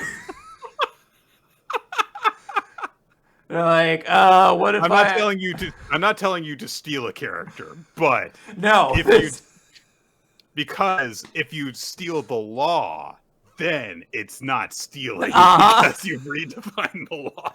We're changing everything here. This is transcendental. This is fucking. This is art, baby. You know, Hey, we just had Trick or Treat. Are you ready for Trick or Treat 2024? Billion little kids, 20 billion kids dressed as little lightning. Like, not that really 20 billion. Look, once all the ladies see Lightning Law, they are going to be down to have so many kids. Yeah, there's not that currently enough people on the planet for that. But once people realize how cool this character is, they're going to start fucking just so their kids can dress like him for next year.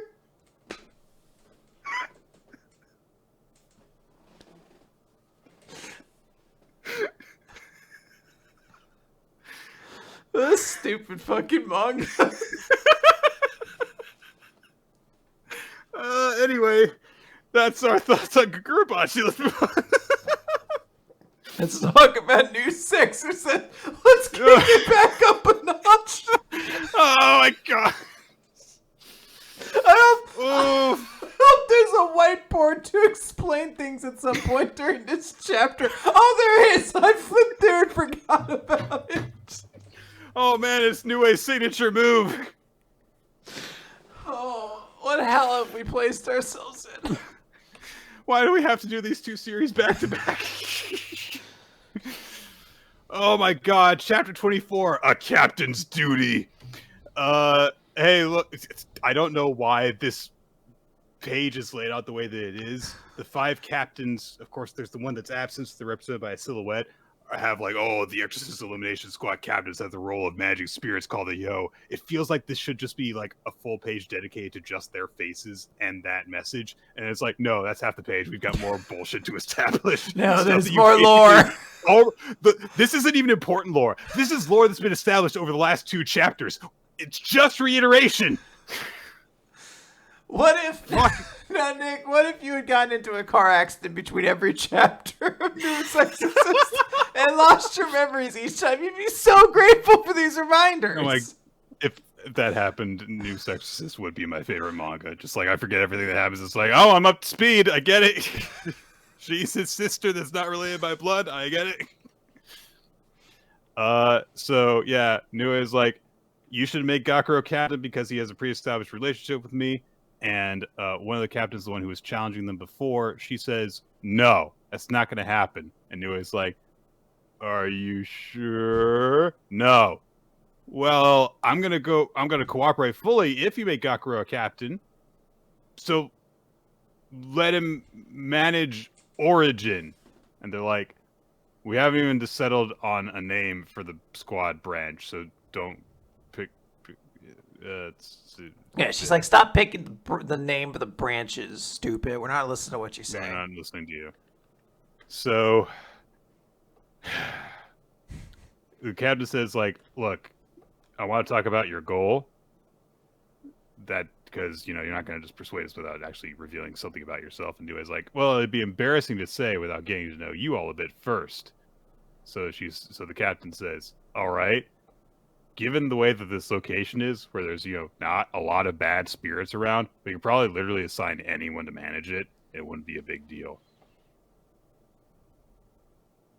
Okay. All right. So, yeah. So she goes on and say, like, blah, blah, blah. There's plans and stuff.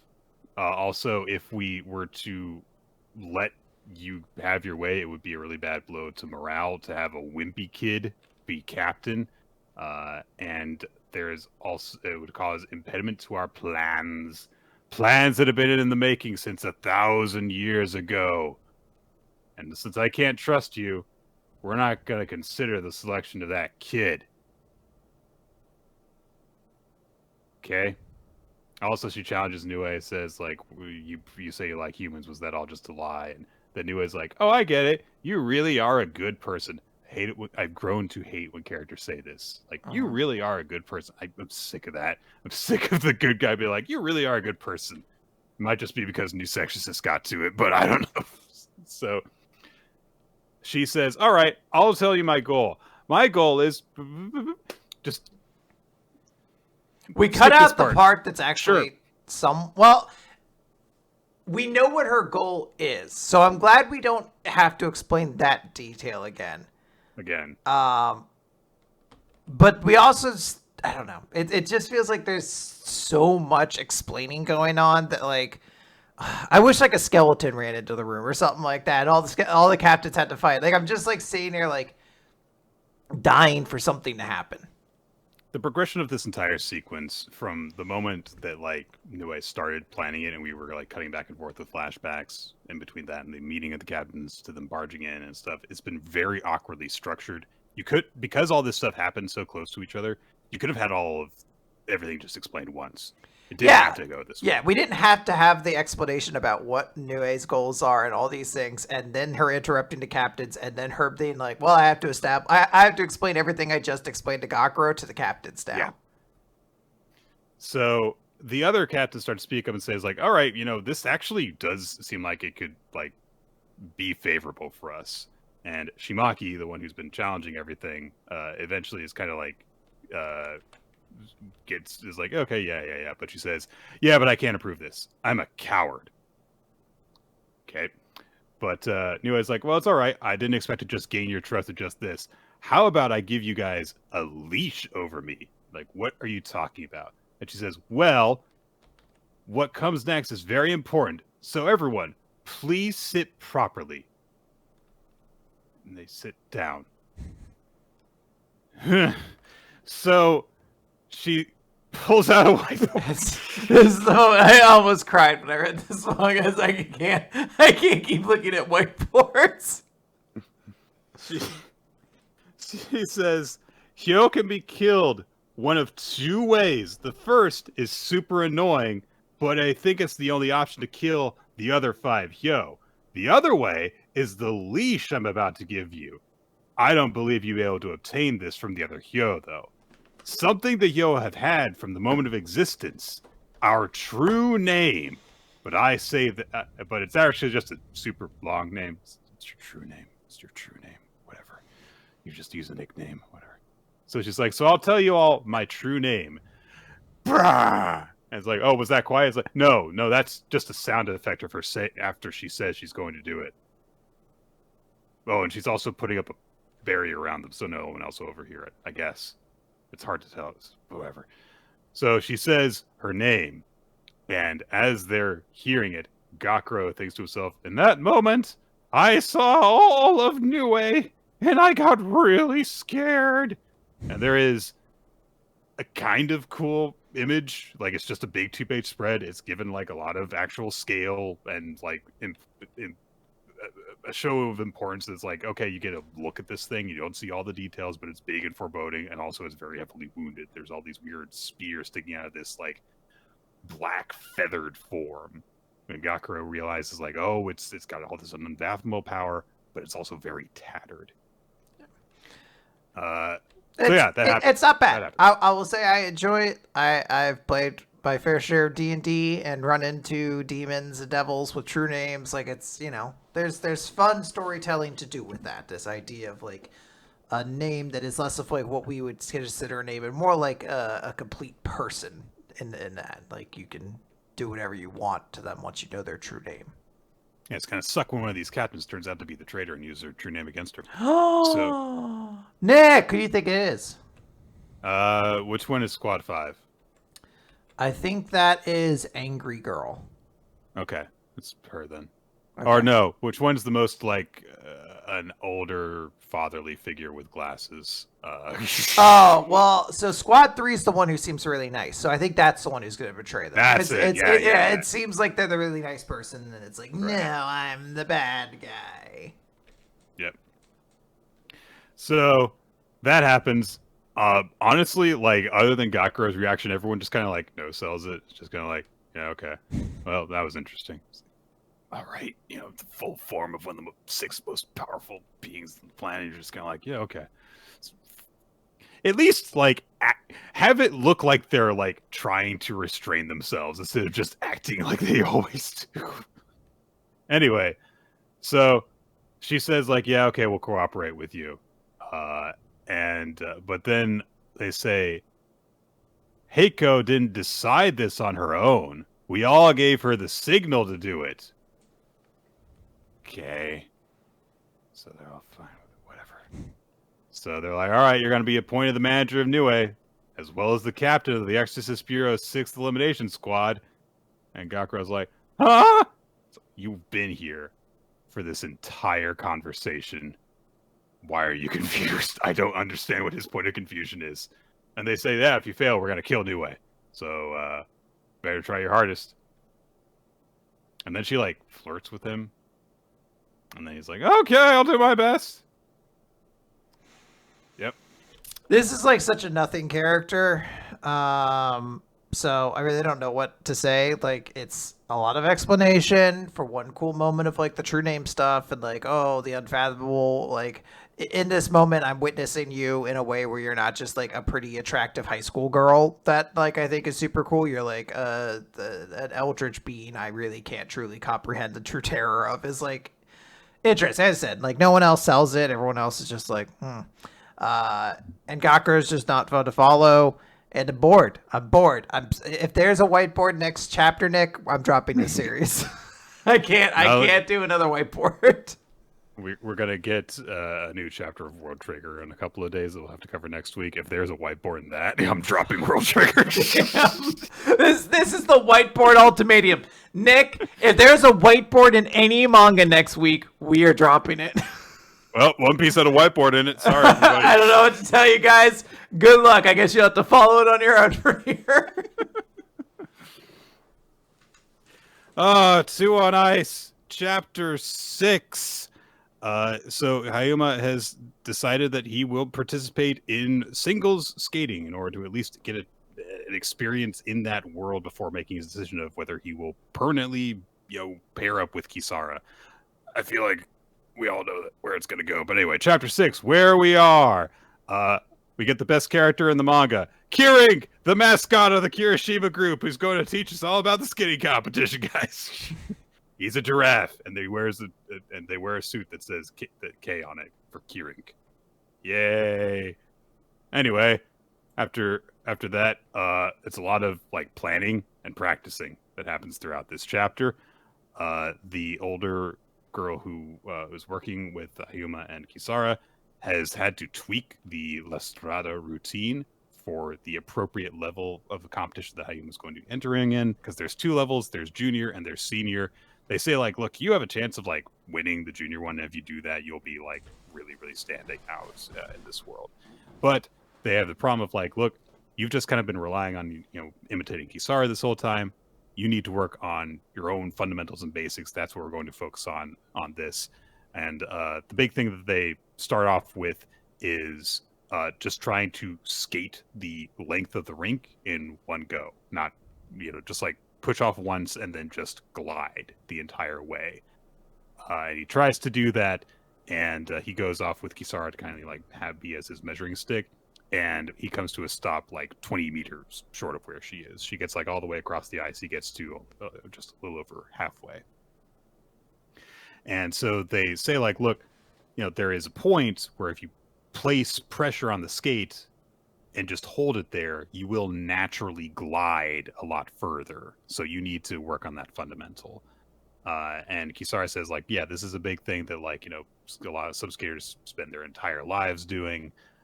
So if you just like, do this, then you can avoid deceleration. And I do like how Yuma, immediately does like a shonen technique term on this, which is I've got to find my skating spot. And she says that is not a real term, but it's like no, shonen term, it's fine. Then they have him go over like compulsory figures is what it's called, basically just drawing the same shape with your skates over and over and over again to work on consistency, which is established to be a very boring thing because it's not part of a routine, it's not full of cool moves and stuff, but it's very important to work on so you get the basics down. And as Hayama is working on it, he realizes like, oh, I'm starting to get to this point where like I can feel myself actually moving forward without having to, exert effort on it.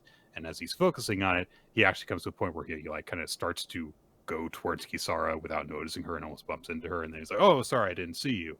So it's just, a nice little change from like he's focusing on his skating rather than focusing on her now. He's taking steps forward one at a time and getting more and more used to it. And he's just realizing more and more that the act of skating is fun. Did we note that her t-shirt says "I could skate a little" on it? It's a great shirt.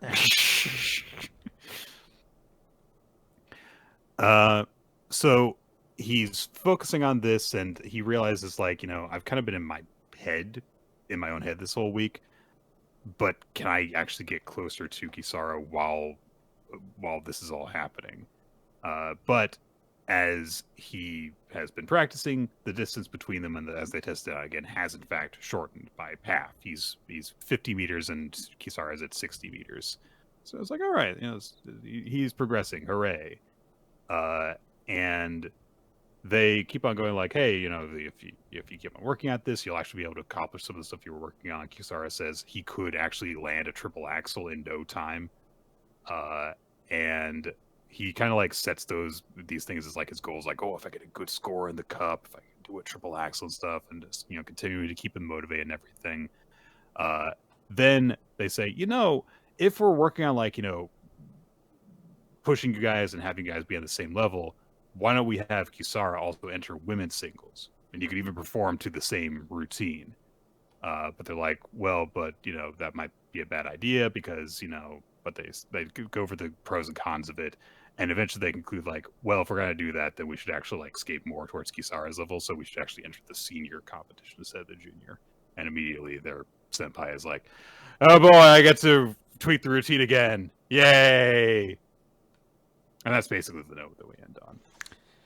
Yeah, I mean, I don't know. I don't know how to feel about this series right now. I think this is better than the last couple chapters. It's cute seeing them interact. It was weird being like, I have to decide if, and I don't mean this is like a negative. I think this was just like I had a weird expectation for this series, but I was like, oh, I have to learn what it's like to be without Kisara so I can decide whether or not we're going to continue to be a pair and like, unite our futures together. And then it's like, but I'm going to train with Kisara the entire time I do it. And we're entering the same competition at the same time in order to compare ourselves. And it's a way to make sure that these characters aren't separated. You don't want to do whatever Doron Dororon did with its female lead, where you're just like, oh, she leaves or whatever. But it was one of those things where I was like, all right, I guess what we're getting was something we need to get, and we're getting skating stuff. It's fine. It's cute. This series, we have Blue Box at home kind of energy. It's fine. All right.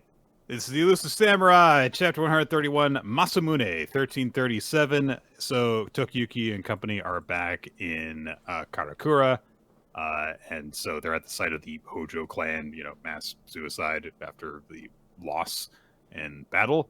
And so they take some moments to actually like place memorials down for them, which is nice. Everyone paying their respects and stuff. But Tokiyuki realizes like I haven't beaten Takauji yet, so I can't just rest here. I've got to keep on going.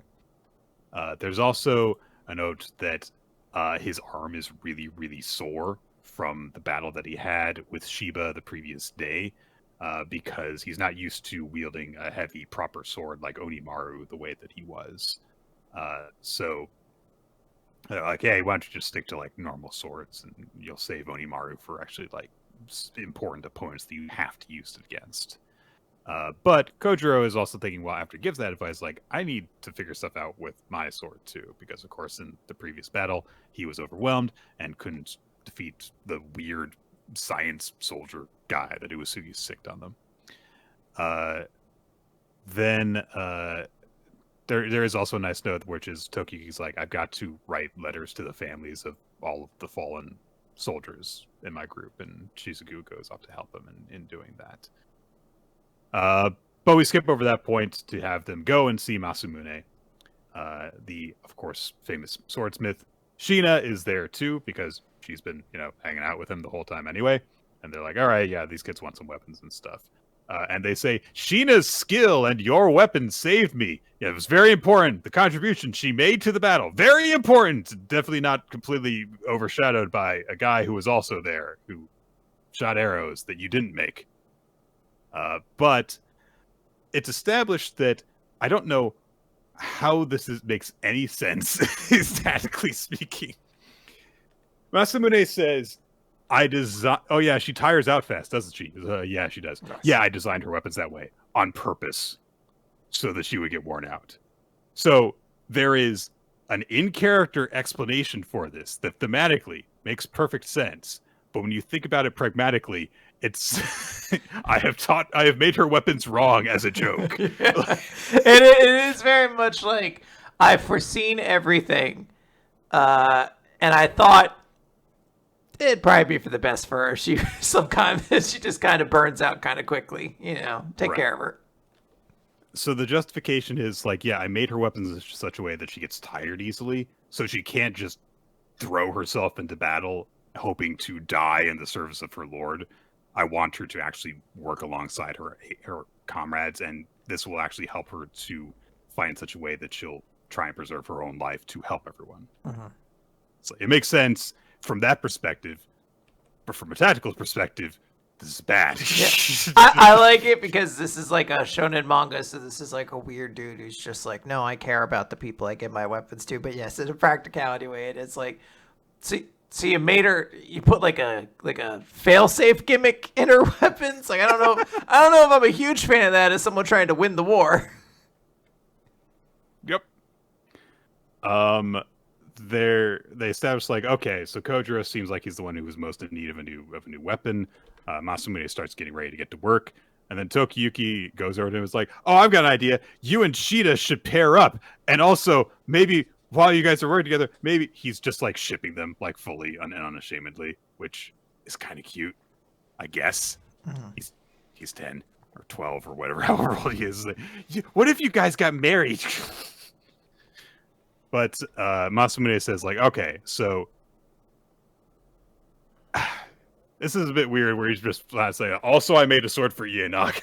I make weapons for your enemies too. And it's like, oh, it's so honorable how he just makes weapons for everyone. It's like, the idea he's trying to get across is he doesn't pick people. He doesn't pick sides or anything like that. He's like, weapons are important for people, and I try to cater the stuff to them. Yes. But again, I don't know if it's appropriate for, like, the people that he's working with be like, oh, that's so cool. It should be more kind of along the lines of, I don't know how I feel about this. So he establishes, like, okay, this is what Kojiro needs in order to work, because, you excel at 2 types of attacks, precise slashes and risky, powerful, full-body strikes. Nothing in between works. If you can't make powerful consecutive strikes with one hand, you're not going to be able to stand against Nagao, the guy that defeated him before. And he also established, like, yeah, Nagao's sword was made by a guy named Kuriyuki, and I hate that guy because he makes more money than me. Okay. Fair enough. So he's like, yeah, you got to beat that guy. I'm going to give you a good sword, and you need this. I call it Kurogane no Yanagi, Black Iron Willow. I put a cord. You put it on your gauntlet. Solved.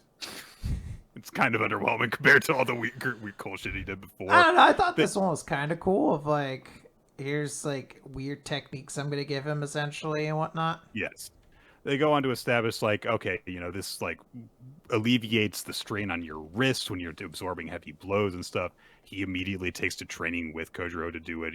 Goes at him with a sword, and Kojiro is able to parry them really easily, even with one hand, because of the way that the grip and the cord are tied to him.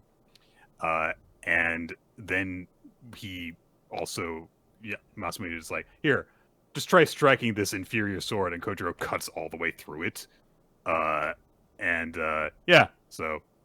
it's a good powerful sword, and it's going to help him in battle and stuff. And he's like, oh, and now I can fight Nagao. And Masamune says, and that boy Fubuki. Like, oh, how did you know he left? And he says, you two were incompatible. You're satisfied with less. His eyes betrayed an intense hunger. For whatever the reason, I suspected that someday you will confront each other. So I gave him swords with fatter hilts. When gripping them tightly in a frenzy, the burden on his palms is lighter. So, again, I foresee all. Also, Natsu is looking over this and is like, this man does not distinguish between friend and foe. Yeah. So, okay. And then he has them all leave, and Tokiki's left to think about, like, oh, right, Fubuki left us, and I'm worried about him, and I don't know what we're going to do. Oh, man. Are we going to get through an entire chapter without Akie? Nope, here he is. I was like, why am I enjoying this chapter so much? Oh, that's why. That's why I was enjoying it. They invoke Marie Antoinette because he says, if there's no rice, then eat sweet cakes. Okay. But they established that, the enemy was here and they've depleted all the provisions and stuff, so we can't stay here, so we have to do something else. We're going to have a hunting thing, and there'll be a prize for it. Enough so that any one of you could actually go home and buy your home village. And so they're going to have a competition amongst the entire army as kind of a little break to get the best catch, the best fish. And Shizuka's like, we could get money from this for the army. It's like, I mean, yeah, you could also tell Akie to fund the army, but whatever. It's fine. We're going to get a short little mini arc where our characters get to go fishing and hopefully get to interact, and it should be fine. Yeah, this was an okay chapter. It's a little weird, but hey, Kojiro's got a new sword. Mm-hmm. Yay. Let's talk about Akane-banashi. It's the story 84. It's present location. And we have reestablished the stakes really quick, which is Asagao is gonna he's gonna become Ufutatsume, and they've been given the challenge from Chocho, which is, hey, Karashi and Akane are gonna be helping you out, put on a show. Your challenge is to sell a place out before your debut, and this study event needs a little something to spice it up. So he says, like, look, the Rakugo Cafe can hold 50 people if you pack it. I want you to sell out all 50 seats for your study event. And he's also putting trust in Akane and Karashi in order to do this, pull this off. So Asagao immediately is like, I've got a plan. And he's made flyers. Flyer of him looking all cool and sexy. And he's like, come and watch me do Rakugo. Also, Akane and Karashi are going to be there. Yeah. Yeah. And Karashi is immediately like, are you fucking kidding me with this? And Asuka's like, it's cool, isn't it? And Akane is like, yeah, it's cool. I love the energy of these three together. It's very fun. And Asagawa says, like, yeah, I gave the flyer a bunch of copies of it to my old bros to have them, like, pass it around. I'm sure we're gonna get a huge turnout for it. And also Akane is like, hey, this is really cool. You actually put our names on the flyer, way down here at the bottom. And Crush is like, fuck you. But Akane's like, hey, normally they don't put the Zenza's name on flyers like this at all. So it's hey, this is nice. This is our show. It's people who are gonna go there are gonna be there for the three of us. It's really exciting. Yep. And Karashi says, no one cares what you think about it. It's cold. So they also set up like, okay, we're gonna have this order, and Asuka was like, look, I'm gonna be performing twice. I'll perform the opener and also perform the ending. Akane goes after me. Then we do an intermission, and the Karashi before me, and he says like, look, ordinarily the Zenza only get to perform Zenza-banashi, but like all bets are off for this. Y'all can do whatever you want. So they go out, and there are 4 people in the audience. I've been there. Yeah. And Asuka was immediately like, taking off his game. He sees how small the crowd is, and Karashi is like, "Damn, this is bad." And he just acknowledges, like, "Look, in order to get people to come out to a live show, you got to like pull them away from all sorts of stuff. There's all sorts of reasons why people would not go to see a show with us, whether they're just like not feeling all that great, or they were like not that excited to see it to begin with. We're all people learning on the job. It's not." That's the key thing. None of them are household names yet. They're like, people that they've seen at shows maybe before, but these are all Zenzas, so packing a show full of them is a challenge. Yeah, they complete polar opposite from what we saw with Chocho's show, where an entire theater got packed up because they wanted to see specifically him. No one cares about these kids yet. And Karashi's like, yeah, this is just the world of traditional arts, and I did think that Master Chocho was being kind of lax, but actually, this is actually a pretty rough assignment he's given us. But then Akane looks at the crowd and is like, already 4 people. And Karashi's like, what? No! Look, tickets were 1,000 yen, which is like $10. So 4 people doesn't even cover the rental fee for the cafe. We're losing money on this event. And Akane's like, yeah, but it's not 0 people. And if there are more than 0, it's something to build on. And she ties her hair up and she looks all confident and cool and stuff. And she thinks about one of her current goals to surpass right now, Kaisei. She thinks as soon as he became a Futatsume, he filled this place out by himself. And there's 4 people here. This is our present location. It's an important event before Anisan's big debut. And Karashi starts to realize, yeah, I guess there is something to build on. I mean, there's nowhere to go but up. You can get 3. You can go down. I do need to note, it's not 0, so there's nowhere to go but up. You could lose people. So they both start to kind of like build themselves up in terms of like kind of like what I can do right now is like perform in a way that makes everyone here want to see me again. And Karashi thinks like that, yeah, this is a place to test something bigger than the stories that I'm normally allowed to tell. So I can't let anything that I'm involved in be a failure.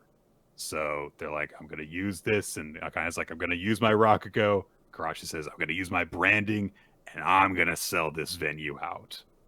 So it's a nice note. And we could have ended the chapter there, but an ongoing plot is afoot.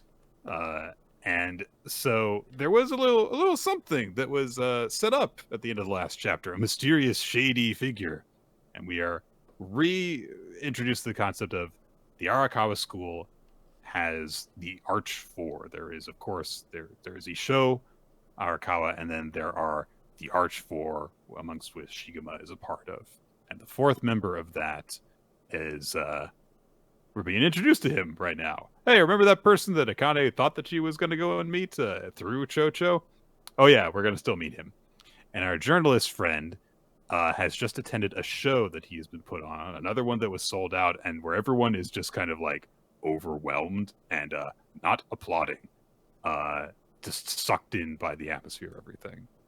And this is his presence that like everyone's just so sucked into it. Taizen Arakawa, and he looks just like by default unhappy, just very, very stern all the time. He is approached by the journalist who says like, oh, I'm sorry for interrupting you so soon after the performance. I was wondering if you might sit down for an interview. And Taizen lifts his hand up and is like clenching it while putting his palm towards him. And he pushes his collar down. He's very scary. Oh wait, no. He's a nice nice guy.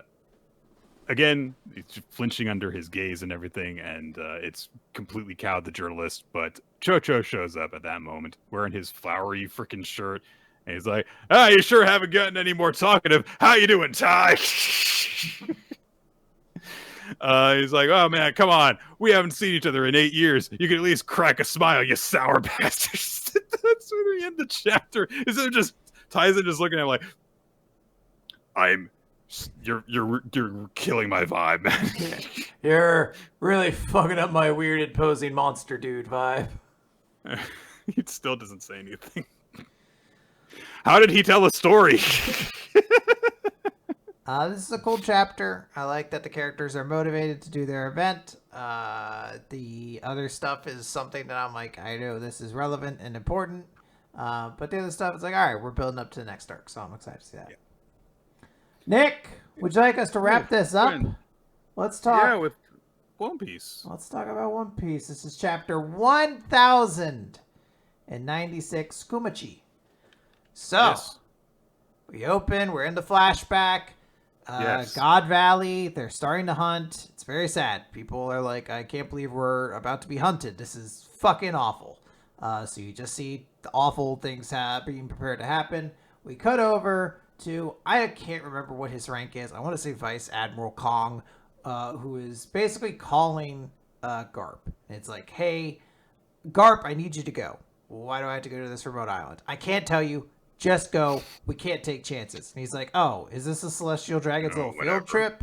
Well, whatever. Yeah. Maybe they shouldn't fucked with full lead and taken a bunch of stuff from that. Of course they're going to come back.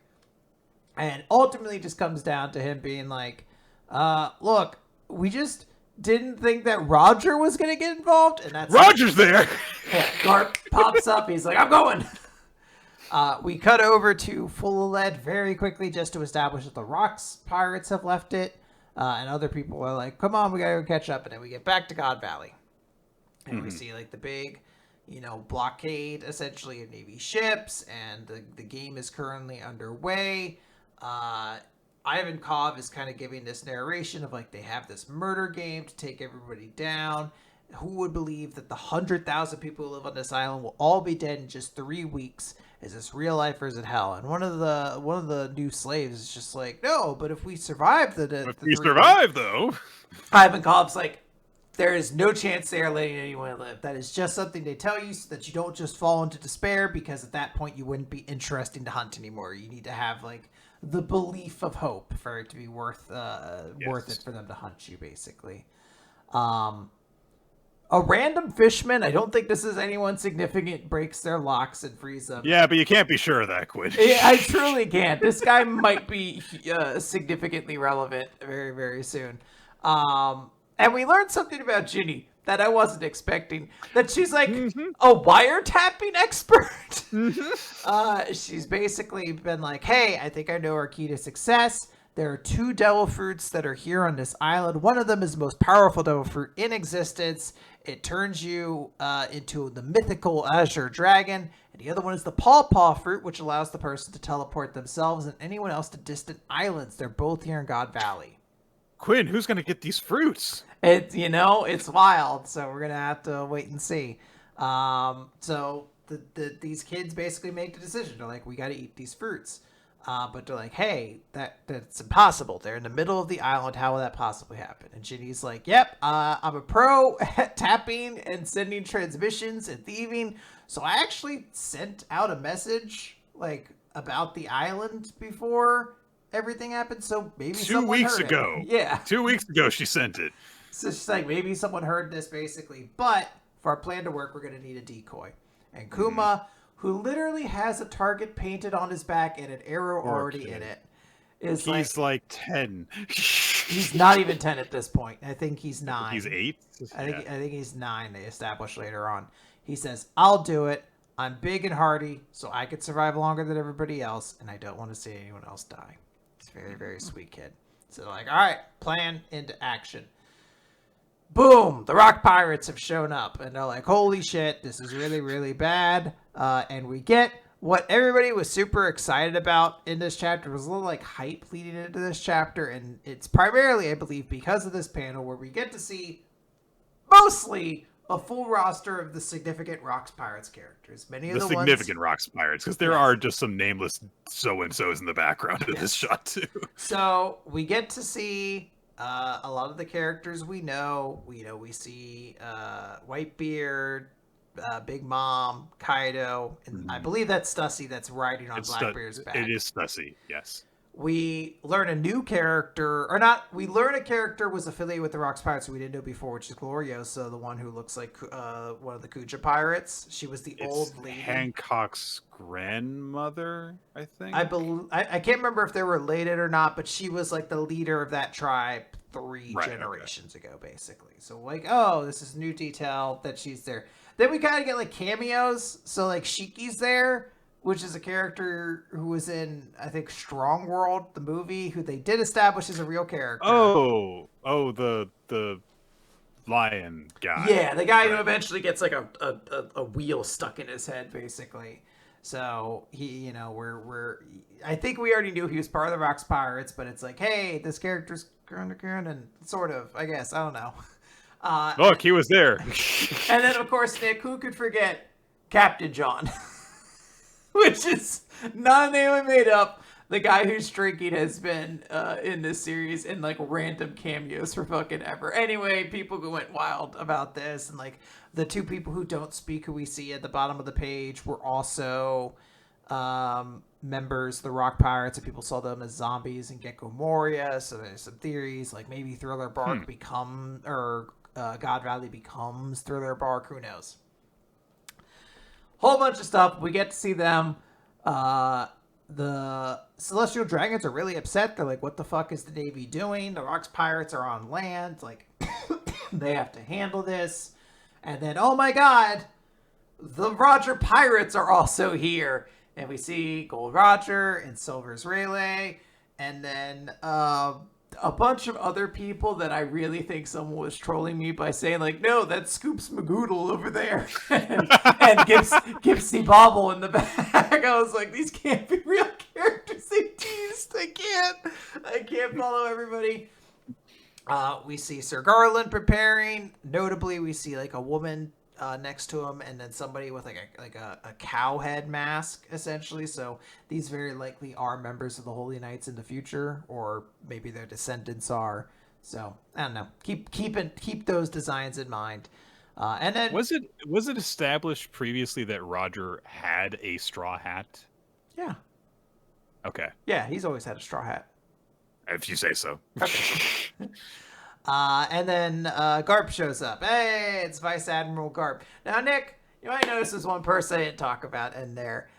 His crew's all there, but we don't actually see Rox himself in this flashback. Anyways, all these players are here, so yeah, it's complete chaos going on, and in that chaos, Kuma and Ivankov have found the 2 fruits that they were talking about. Before Ivankov can eat his, though, like, they just start to debate. They're like, I wonder, like, what it's like to eat these. Boom. Big Mom comes in and interrupts everything. She grabs Ivankov and grabs the devil fruit, which is our, like, oh, that's what she meant when she's like, I got you your devil fruit, Kaido, and everything like that. Ivankov's like, just eat the fucking fruit, Kuma. Eat the goddamn fruit. So he chomps it down. But then Serga, god damn it, Saint Saturn comes in and sends him away. I will kill the child. Yeah, and he's very intimidating. He says, Buccaneer boy, your only options are slavery and death. History itself chose child of the Warren Sap lineage. Yeah. Keep forgetting that now that this is established, you can just keep referencing Buccaneer players till the cows come home. Kuma has a nice little speech where he's like, are you important, mister? It doesn't make sense that you're born important, and there's no reason for someone to be born a slave. And if I've got some kind of power, then I want to be like Nika, and I want to save as many of these unfortunate people as I possibly can. No, that's not the way it works. You see, sometimes you are born Warwick Dunn, and sometimes you are born Riddell Anthony. Yes, I understand the context to that. Saint Saturn just says, "That is why you people will vanish for good." And we get a little narration that says this event would be lost to the dark shadows of history. So, Nick, I mentioned before, I think 2 weeks ago, I was like, all these things happened at God Valley. There they are, over there. They do.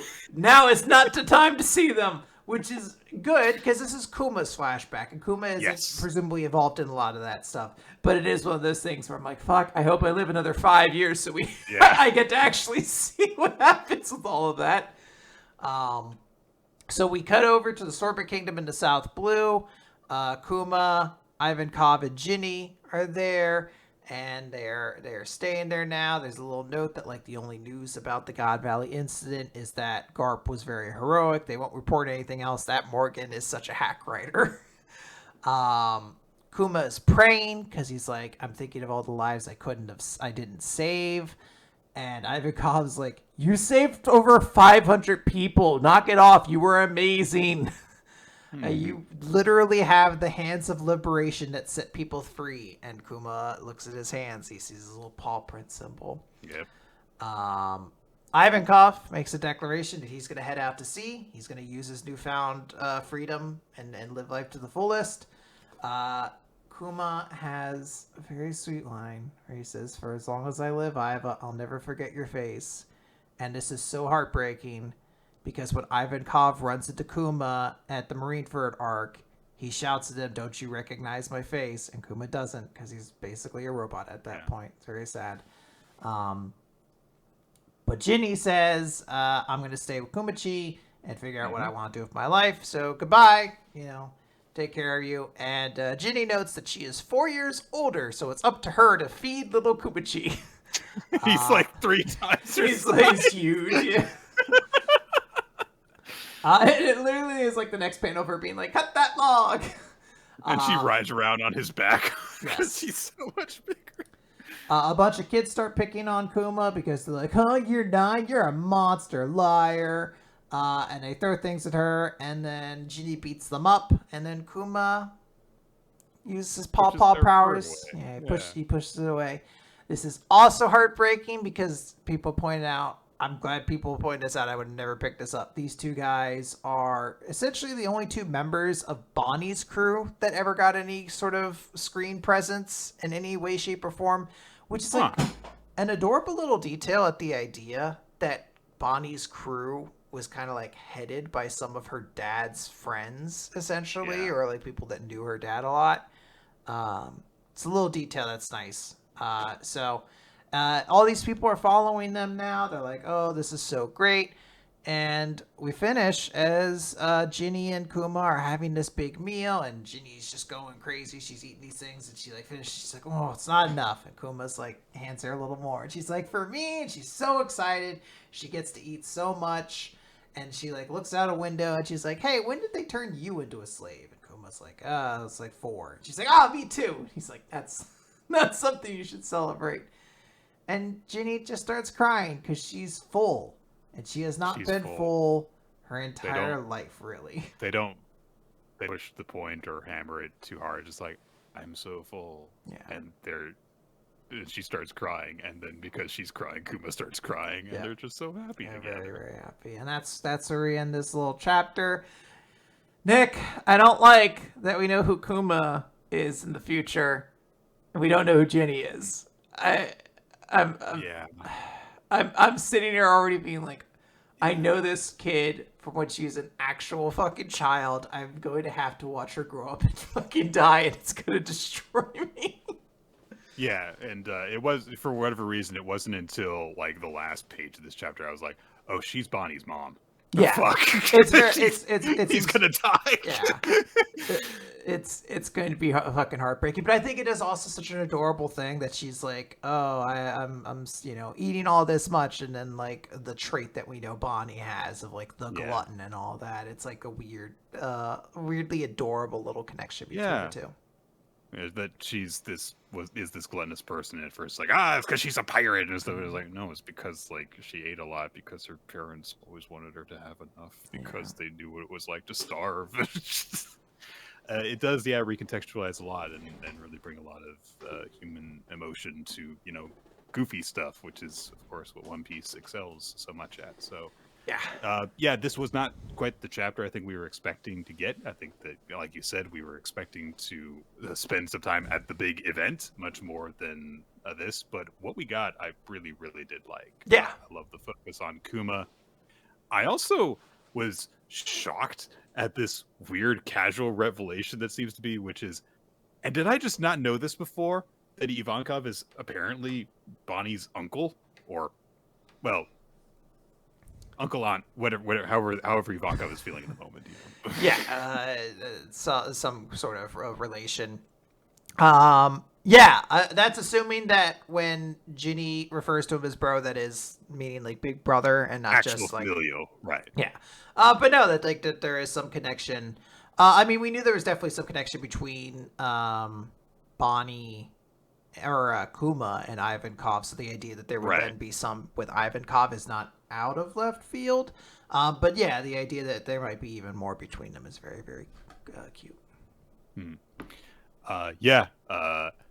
I'm both excited to see the next chapter and also dreading it, because it's like, can we just like leave on the happy ending at the two children? Yeah, this is it. This is where the story ended, and then we follow a different Kuma. Don't do this to me.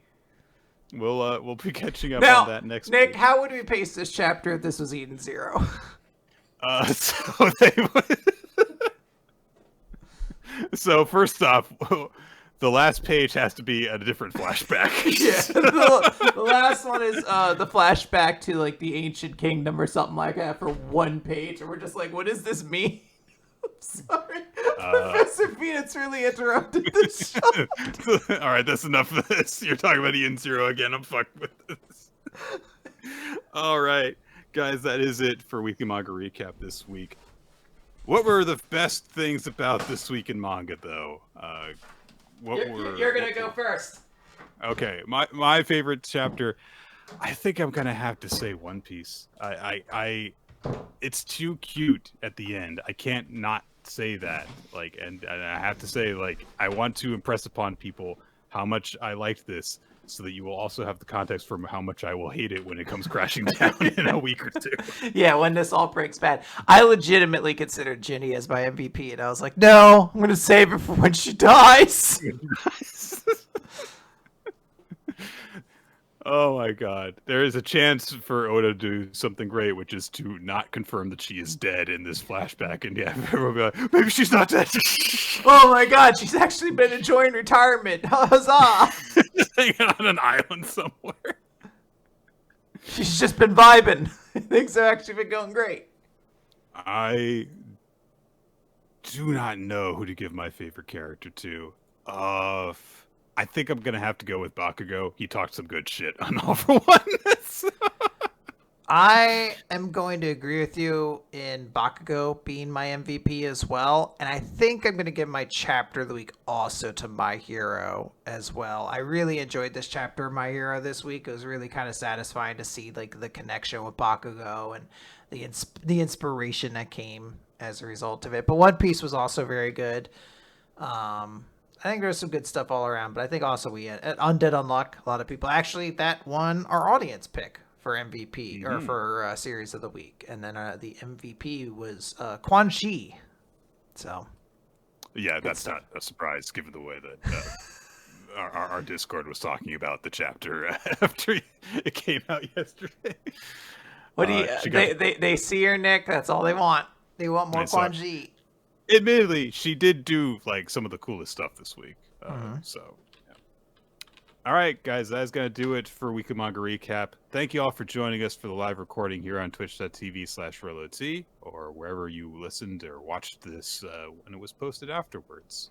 We are on weeklymangarecap.podbean.com. The audio version is also available on iTunes, Spotify, and all sorts of other podcasty type places. Video version is on youtube.com/weeklymangarecap. The title cards are sometimes done by Steve Mann, whose artwork you can check out by looking for Steve Mann art. And if you like booby type things, then he's your man. And also the opening sequence for the video version is done by Maladrax Stillitz and Wensleydale Cheddar. You can check out the Discord wherever this does get posted. It'll be linked, and you can use that to participate in our wonderful Discord community, conversations about chapters as they come out, the recommendation as we're working our way through it, and all sorts of other stuff as well. And also, there is a link to the Google Doc maintained by Ninja X3i, which keeps track of all sorts of statistics and information associated with the history of the show, as well as some stuff that might, affect the future, as in MVP voting, questions for future episodes, and other stuff like that. Yeah, all that cool shit. And if you want to have more weekly manga recap in your life, more Patreon, more weekly manga recap, weekly Morga recap. Wow. I don't know, it's not a good one. Patreon.com/weekly manga recap if you want to financially support the show and also get some additional bonus content where we record something monthly and put up there. And usually our ideas are very, very, very silly and weird. We have a weird one coming up. I'm not gonna lie. We do. There's a current one which is just WMR Lives, which is very, very fun. And then there's a very weird one coming up in November. I'm sorry, it's gonna be strange. That's right. All right, that's it. That is it. Thank you everyone for listening. We'll catch you next time. And remember, you need more lightning law in your life. So yeah. Next time you see somebody who says they're a big fan of law, just in full honesty, ask them, lightning law? Lightning law? See what happens. Go to One Piece forums. Someone's like, who do you think? Do you think Luffy could beat Law? And then you're like, probably, just because Lightning Law's powers are lightning based. Go onto all the Law and Order discussion threads, and it's like people talking about the show. It's like, what would be even better? Lightning Law and Order. I think Law could beat Order in that case.